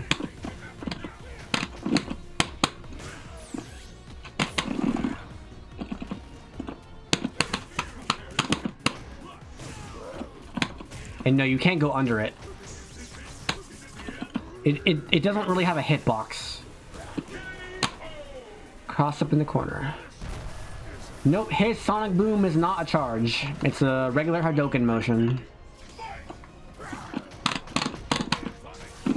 He's gonna do that because he's obvious. Where's my DP?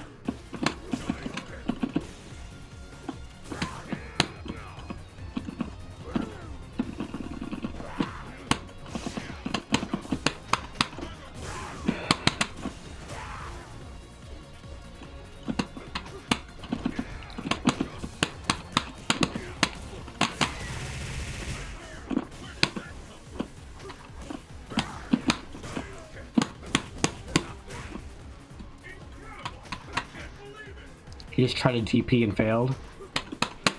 That's just not reactable online.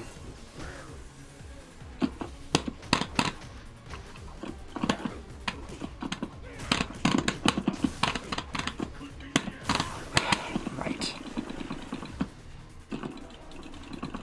You're gonna do something stupid, just do it.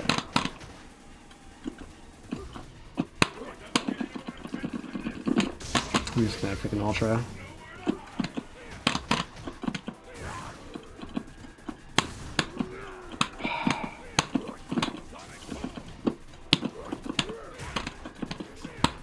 So annoying, man. Like, if you get a life lead in this game, you just do nothing and suddenly you're God.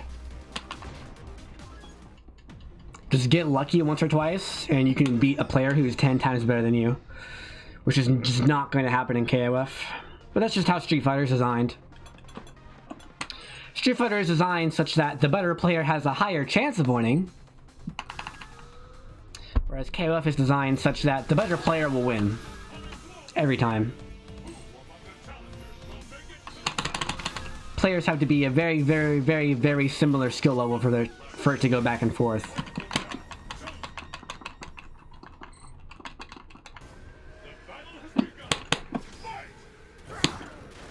I'm gonna jump 20 times in a row and he's never gonna anti-air. And it won't matter because there's no guard gauge.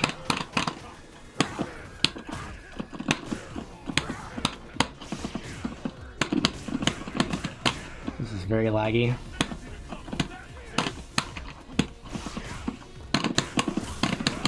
Mid screen.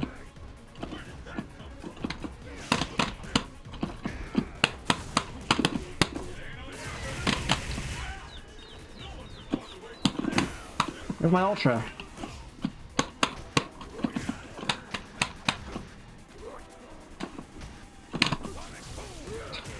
What are the chances? That was not a cross-up, by the way. Okay. Amazing.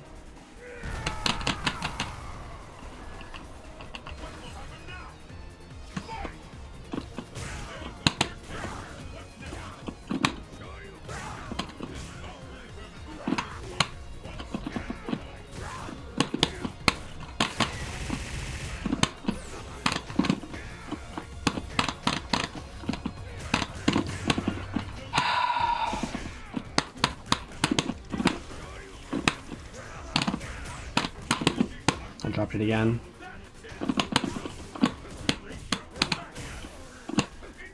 Nice internet, bro. What is this trash?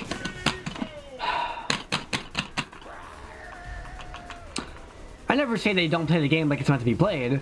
I'm saying they're playing in a way that is not optimal.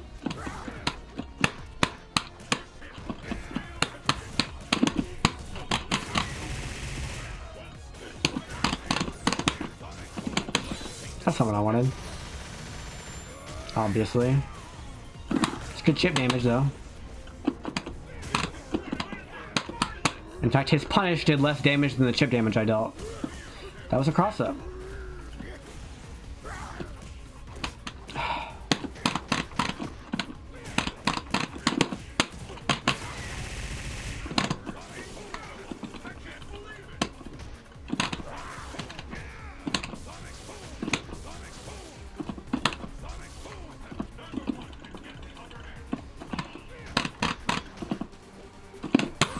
Ultra.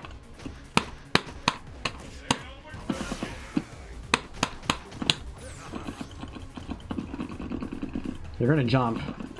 Just do it. Not there though. Where's my backdash?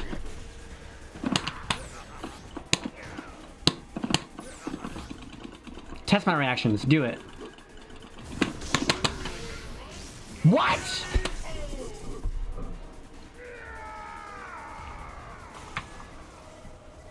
It's time to uninstall this game.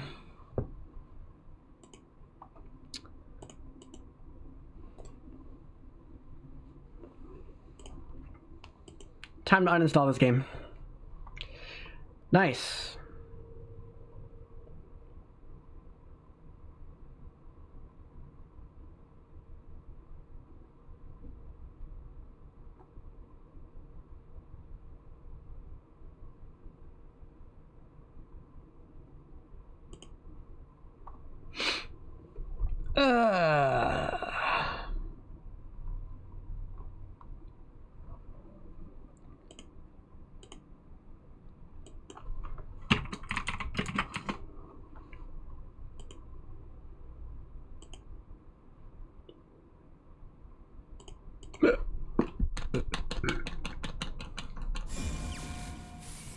KoF 15. And if I go back and forth with people in first to tens, I mean, I'm either not trying, or they're not trying, or it's laggy, or I'm tired, or he's tired, or I'm not playing in a way that is supposed to win, which is what I usually do. I try to play in a way that makes it very obvious what the opponent is missing in their game plan. And it usually doesn't work.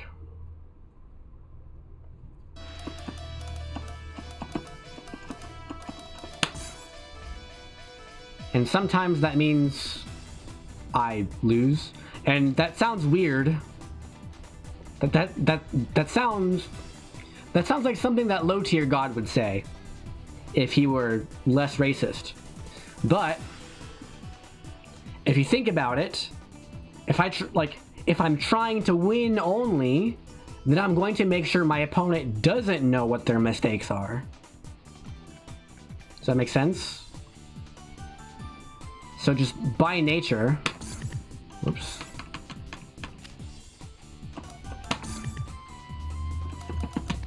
Just by nature, you're not allowed to maximize both your win chance and the opponent's ability to learn or chance of learning something. Those two are not compatible completely. So what I usually do is I try to make it obvious what they're doing wrong, and I try to like I don't even know. Doesn't skill-based matchmaking make sense then? No.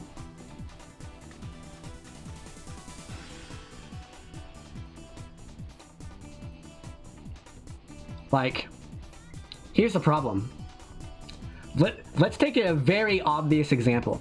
If you're playing the old, like, back in the old days, playing Street Fighter 2, or even like Street Fighter 1 or whatever, let's just say you're playing Street Fighter 2 with your friend, and you have no idea what a Hadouken is. You don't even know that special moves exist. The only way you're ever going to learn that a Hadouken exists, and it's possible, is by doing it on accident, or by playing someone else who knows that Hadoukens exist and will use them.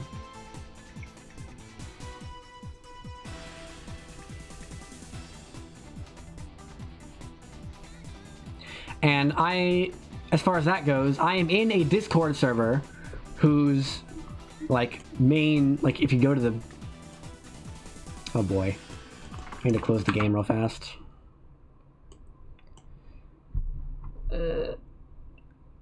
Whoops. If you go to the server, the very first thing, read this first. Whoops, read this first. The very first thing it says up here is we're trying to create a high quality matchmaking pool for all players that have aspirations of winning tournaments and breaking current plateaus. This is where I get all of my matches. So, well, all my first to 10 matches on Discord is this. So, like, I'm assuming most of my opponents are following these two goals, right? That's what I assume. Which is why I tend to not get players who play for fun only.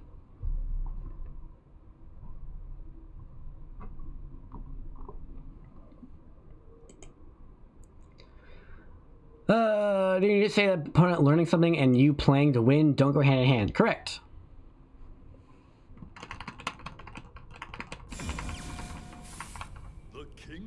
So I guess you could say I'm kind of breaking the rules. Not really, because I am trying to win, but I'm prioritizing getting my opponent to win more.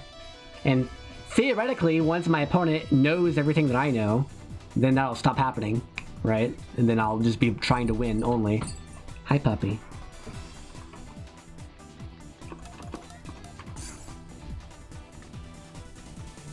The chance of that happening in a first to 10 is low, because most people are either better than me or worse than me by a lot. Then isn't it counterintuitive to play with opponents a lot better than you? Than me? Well then, if they're better than me, like if I play Bala or Juicebox or something, then I'm the one learning, and I'm trying to win. No, as in general. That depends on the game. If you're capable of if it's possible to learn and improve while losing, then there's really there's no reason not to. But every game will have a certain gap where you don't know how to beat something, and the correct thing to do, then, is to do it until someone beats it, right? Like, in the absolute worst case scenario, you lose to a strategy that you think is strong, and then you can switch to that strategy until someone shows you how to beat it.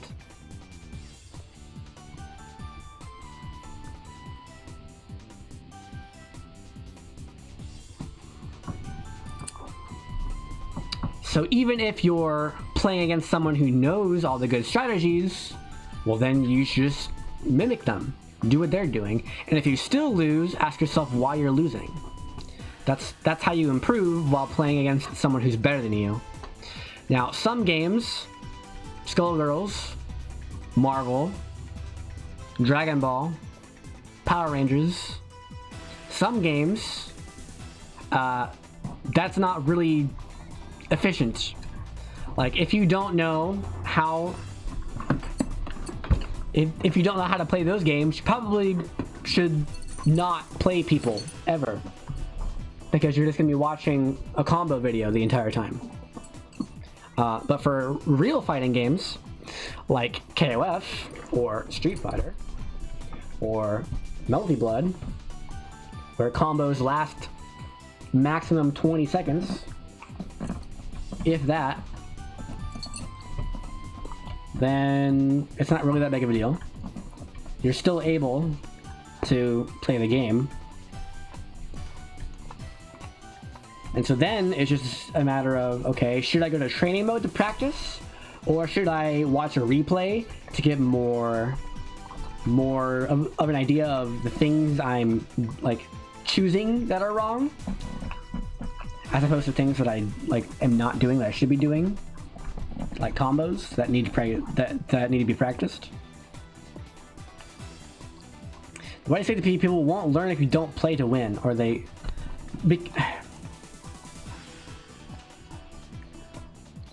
So the whole... Ask yourself what the word learn means, and it'll become obvious. What does learn mean?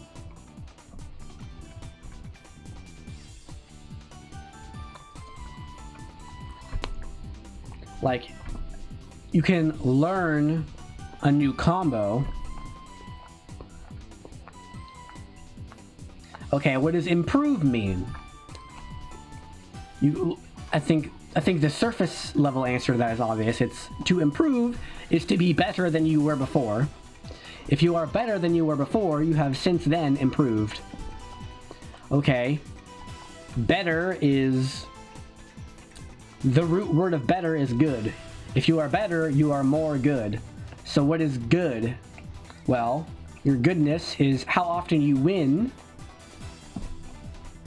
Therefore, in order to improve, the whole point of improvement is to win more often, which is why you're playing to win. If you're playing to improve, you're in a sense playing to win. But when people use the word, when people use the phrase play to win versus play to learn, play to win usually means I want to play to win this match immediately, no matter what. I want to increase my chances of winning this current match. Whereas play to learn usually means I want to increase my chances of winning in the long run.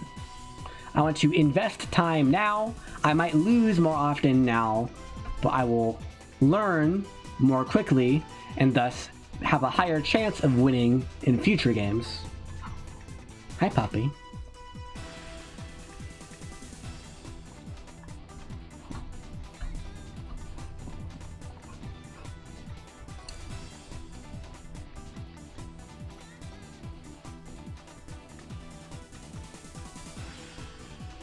What's the right mindset to adopt? Read the Bible. Find the verse that says, "Thou shalt play KoF to win only." Or, "Thou shalt play KoF to learn only." Spoilers, it's not in there. So, what do you mean by right? What is right and what is wrong when it comes to your mindset when playing a game?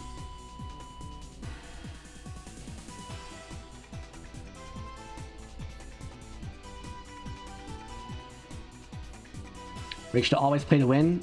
Is it called Playing to Win by David Serlin?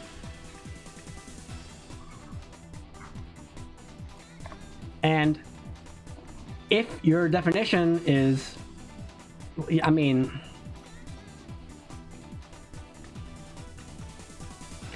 again, it depends on what you mean by playing to win. Because if you're trying to win this immediate game right now, then I would put this stupid dog on the other controller, and then I would win. So okay, we need to put it in an asterisk. An asterisk. Playing to win against humans. Okay, well then I'll put my sister's newborn baby on the other controller and win that way. Okay, on double asterisk, against any potential human opponent that I might play in the future. Okay. Another asterisk. Offline. Another asterisk. In any character matchup.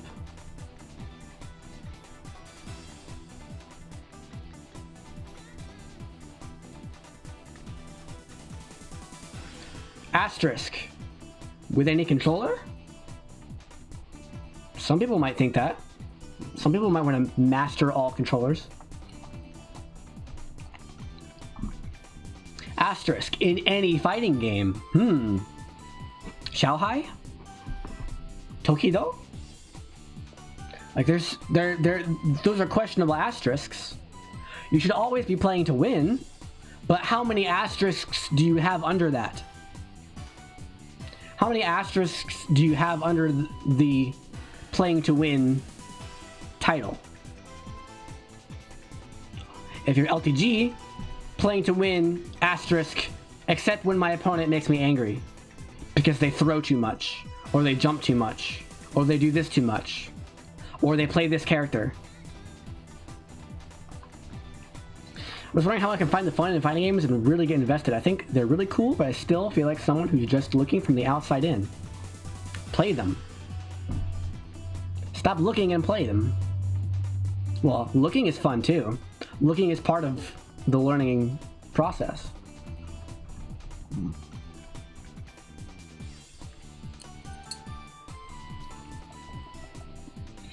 And the important part is to not just play them to play them. You should play them for a reason.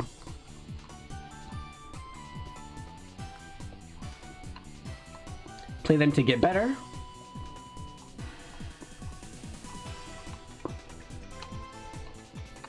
Play them because you want to relax.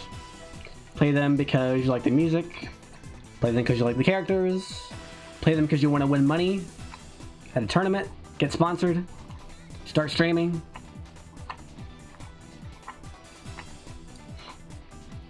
Play them for the recognition.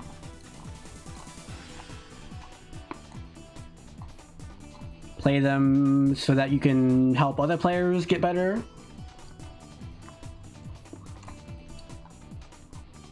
Then do it. There's several different layers to that. Playing the game often is just one of those layers.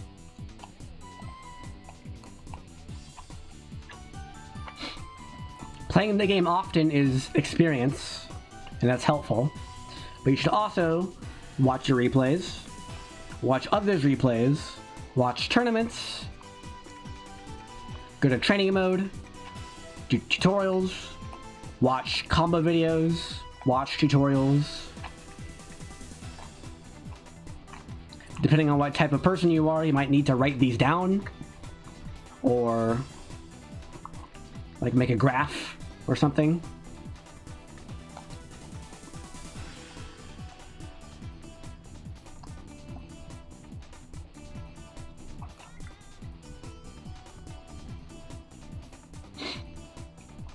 And fighting games are designed to be the most fun when you do that. When you try to get as good as possible at them. Most of the time.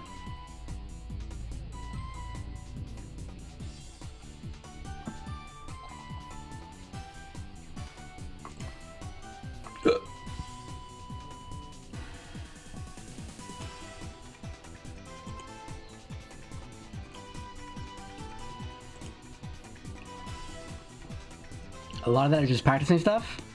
Then put it into put your practice into practice. And see what happens, because you'll still lose. And when you lose, do it again. I lost to this. This is how I'll beat that in the future. That's the ideal situation. Yeah, practice breaking throws. And then play a match and break all of someone's throws. It's not fun in the classical sense. Depends on the player. It depends on you. It's not mindless. If it's mindless, it's not a mix-up and you're not paying attention. It's not mindless.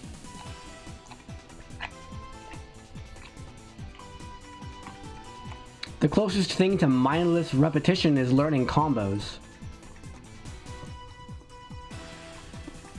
And even that's not really mindless. Because the hard combos will require your focus at all times, otherwise your chances of hitting them will be reduced. Some combos you can get stuck in your muscle memory, in which case, yeah, grinding it over and over again is very useful. But not always.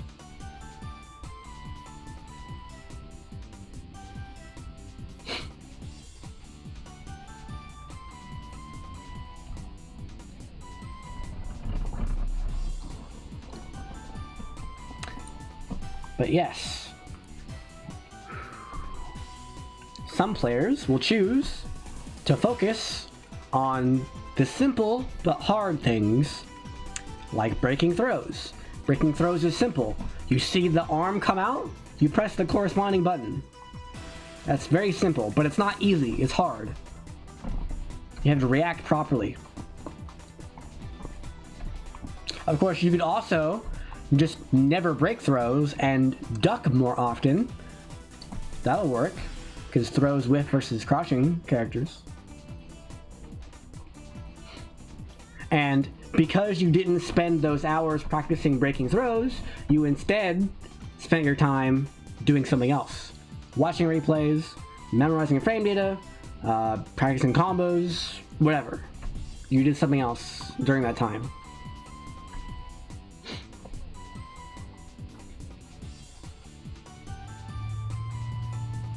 And that's all fine. You might have also just played matches. You'll learn things by playing matches.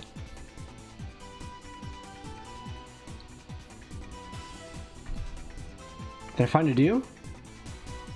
Then play a rhythm game. If that's your only focus, play Osu.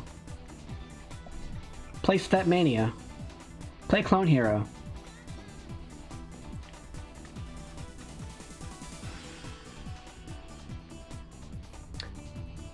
That's not the primary draw of fighting games. It is a draw of fighting games, but you need to do all of it in order to get all of the experience out of it. What were those last two again? Osu, Step Mania, and Clone Hero. Is that what we're talking about?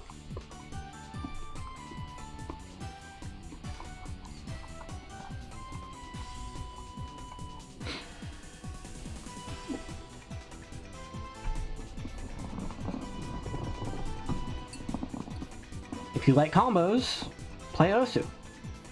If you like story, play Last of Us. You know, the main thing that sets fighting games apart from other genres is the 1v1 PvP and the controlling of a single character on a screen. So you have to do that, because if you don't do that, then you may as well be playing something else.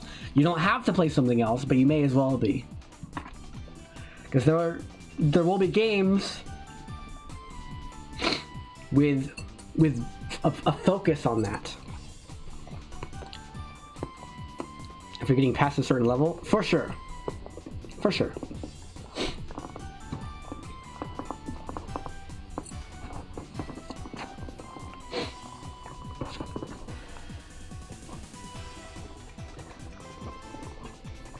Because you don't get that type of satisfaction instantaneously.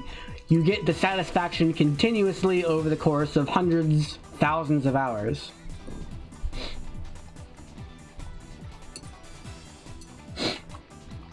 So you're getting more total content for your dollar, basically. It's the same as an MMO, except most MMOs are subscription based, so maybe not.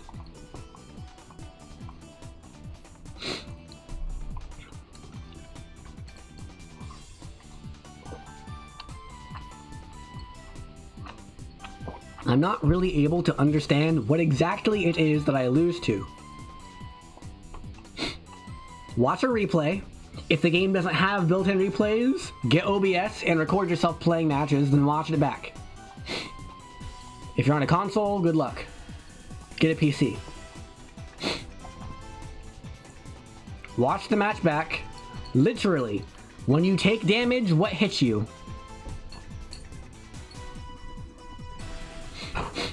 Was it a mid launcher? Was it a low launcher that you didn't react to? Practice that. Okay, if it's a mid launcher, then it's a little bit more complicated. Because the answer there is mix-ups. Your defense.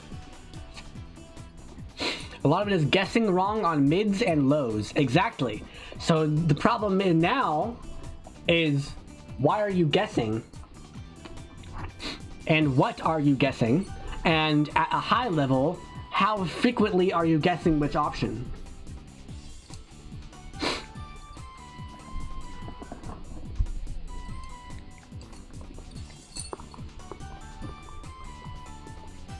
Like, as soon as you're at the point where, like, I just guessed wrong, you've passed beginner in that stage. You're probably still beginner in some other categories, but in this case, if you're on defense and you're capable of saying, well, I could have just blocked that, but if I just blocked, then he might have gone low instead, then you're past beginner level, and you need to start thinking about the mix-ups.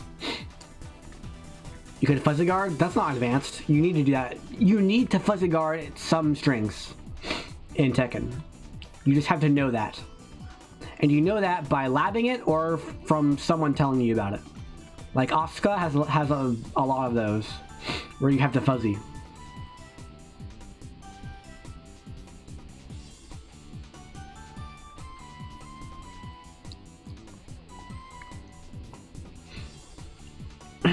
And advanced, to me, advanced does not mean it's hard to do. Advanced means it is low value for time and effort spent learning.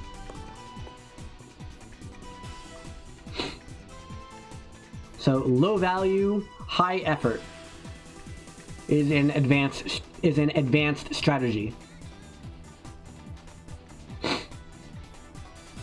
Like memorizing the individual frame data of moves is an advanced strategy because it has low to medium value but very high effort and time. Whereas learning the frame data of your character's moves has very high value because it applies to every single match you play, and is low effort because it's only one character instead of all the characters. So that is a less advanced thing that you can be doing. I just instinctively try to block low sometimes because I think they'll do a low launcher, and I guess right most times. Low launchers you should react to. And based on that statement, I think you're probably guess blocking low too much. As soon as you're able to block the low launchers, then there's very little reason to block low. Very little. Because the threat of blocking low is tiny.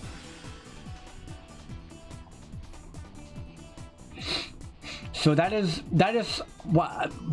where you are right now. You need to be able to break throws, and you need to be able to block low launchers on reaction consistently. And then once you do that, your defense is significantly stronger. So the problem is not that you're guessing wrong too much between high block and low block. The problem is that you're guessing too much. Not that you're guessing wrong too much, it's that you're guessing too much. I still don't know how to poke, because I just throw out my combo starters in neutral. You should... So what... You can use your combo starters in neutral, but only after you sidestep or backdash. Because your goal is to make them do something and have it whiff, and then you punish it. That is the neutral game of Tekken, is how do I make them whiff their attack? Because you have 3 dimensions now to work with. You can also jump over lows as well, like hotcake.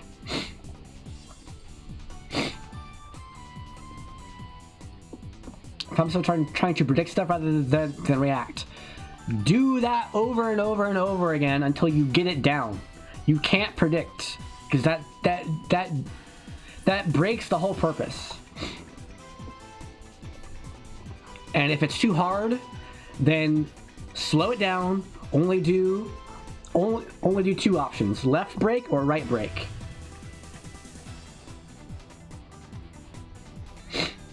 And keep going until you have a 99% rate You got it down. You don't make mistakes. This should be easy. This should be second nature to you. Don't do that. Don't decide beforehand. Stop. Stop it. Stop. Psh, stop. Don't do that. Stop predicting. It's a reaction. That is your goal right now. That is your goal.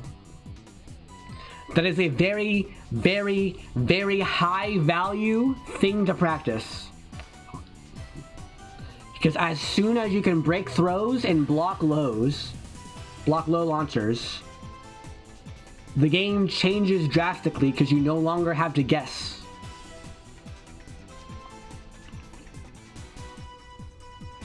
Yes, they changed that in Tekken 7, actually. I forgot about that. So you have left arm and right arm are both the same, and then two arms. Although some grapplers are different on your own time. So this is a lower value thing that you can practice. You can practice breaking other grabs which require one or two, not either. That require exactly one button and not either of two buttons. That's a lower value thing to practice because only certain characters have that, whereas every character can do a 1 throw, a 2 throw, or a 1+2 throw. I get counter hit a lot because people just spam things and then block.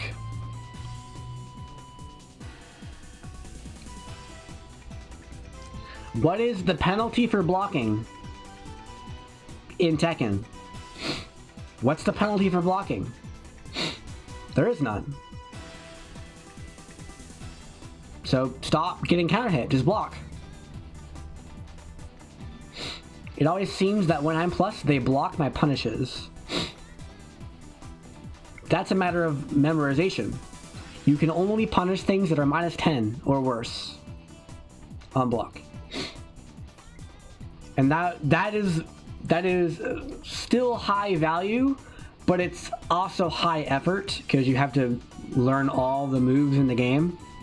So that will come after throw breaks. Throw breaks, you just learn it and you're done and you get the value immediately, and it's very high value.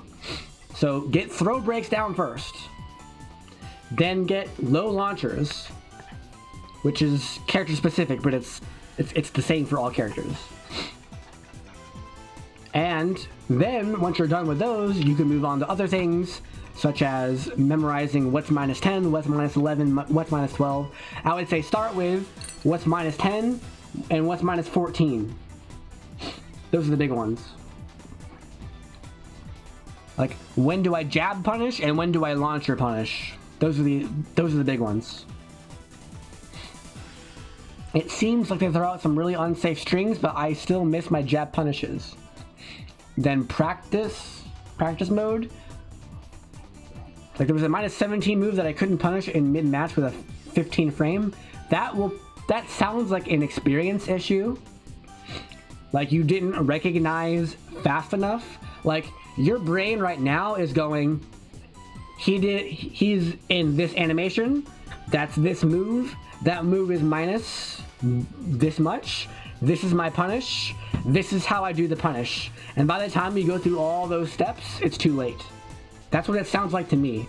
Also, the game is delay based, despite what Harada says. What you need to do is you need to be like, oh, he did this move, I do this button.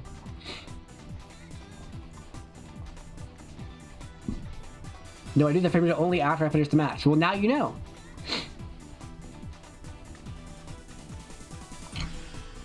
It seemed unsafe, so I just threw up my generic down forward too. Well, then you did it too slow. Or it was out of range. Like, go to training mode. Go to training mode and see what happened. Like, step 1 is watch the replay. Step 2 is go to training mode and figure out what happened if you don't know what happened.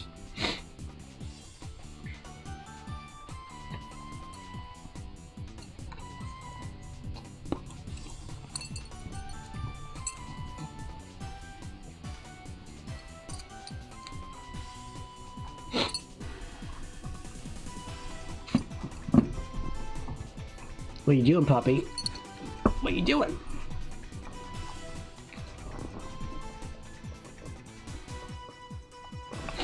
Yeah, wall combos are also, I would say wall combos are like a medium, well actually they're very high, yeah. I would say wall combos are high value and low effort because you only need to learn your wall combos. You don't need to learn wall combos for different characters. I don't know anything about Lars, so I don't know. I do think wall combos are kind of jank. And they should probably rework them.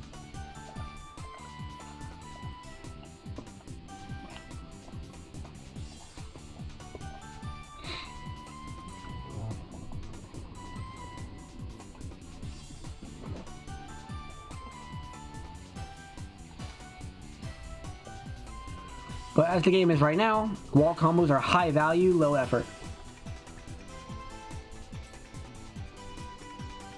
There's a lot of stuff I don't punish. Yep, learn it.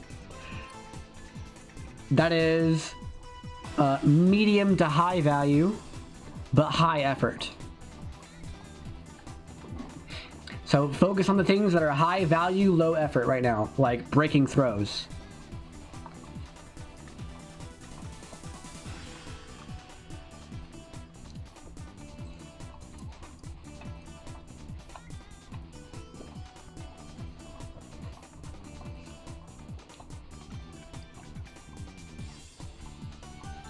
I focus more on my own character so I don't recognize they're doing it. That's why you watch replays. That is why, even if you like lose a match and you're like, whatever, I could have won if I played better. There's still value in going back and watching the replay. Because there will be things that you didn't notice because you were focused on controlling your character.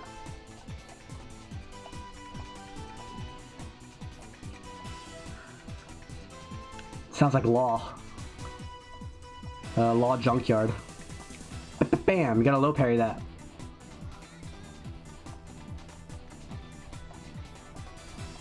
Movement is a few steps away from me right now, I would say. Like, movement is not important. Blocking is the most important thing. Learn how to block first. Learn how to not take damage first. Because as soon as you know how to not get hit by stupid unblockables, and you know how to tech throws, and you know how to block low launchers on reaction, as soon as you can do those three things, blocking is really strong. That should be your step one, is learning how to break throws, how to counter unblockables, and how to counter low launchers.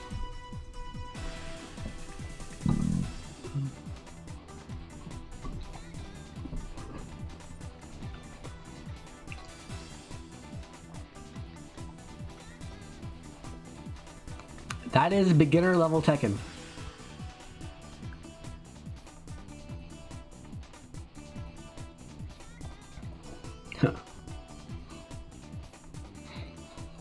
If that wins you matches, do it. And again, worst case scenario, now you pick Yoshimitsu and do the 10-hit string, right? Until someone beats it, and then you're like, oh, that's how you beat it. That's worst case scenario, is you lose to something, you tried that strategy against someone else, and then they beat it, and then you learn how to beat it by them beating it. That's worst case.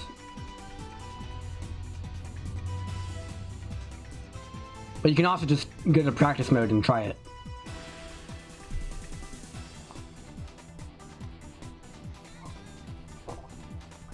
That's why it's there.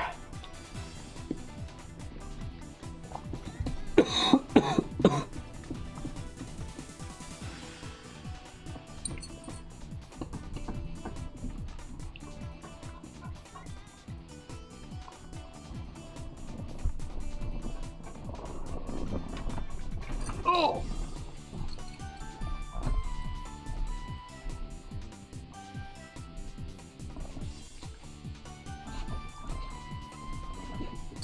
What are you doing?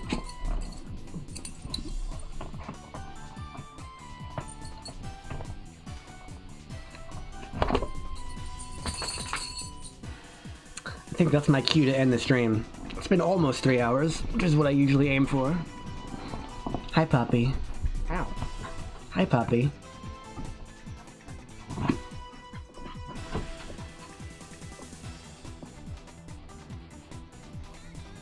But yeah, mid-level Tekken, once you learn how to block, is mostly memorization of frame data or like very character-specific scenarios.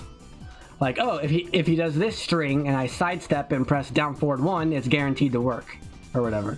Things like that. Or, hey, this move is minus 12, so I get this punish. That is mid-level Tekken, and it will take you several years to get out of mid-level Tekken. But you're not there yet. You're not mid-level yet. You're beginner level. Learn how to break throws, learn how to react to low launchers on reaction, and learn how to beat unblockables. Because every character has like 1 or 2 stupid unblockables. Miguel has like a instant kill unblockable as well, so it's kind of important that you learn how those work. Anyway, thanks for watching. I'll be back. What is today? Wednesday? I'll be back Friday, I think. See you later.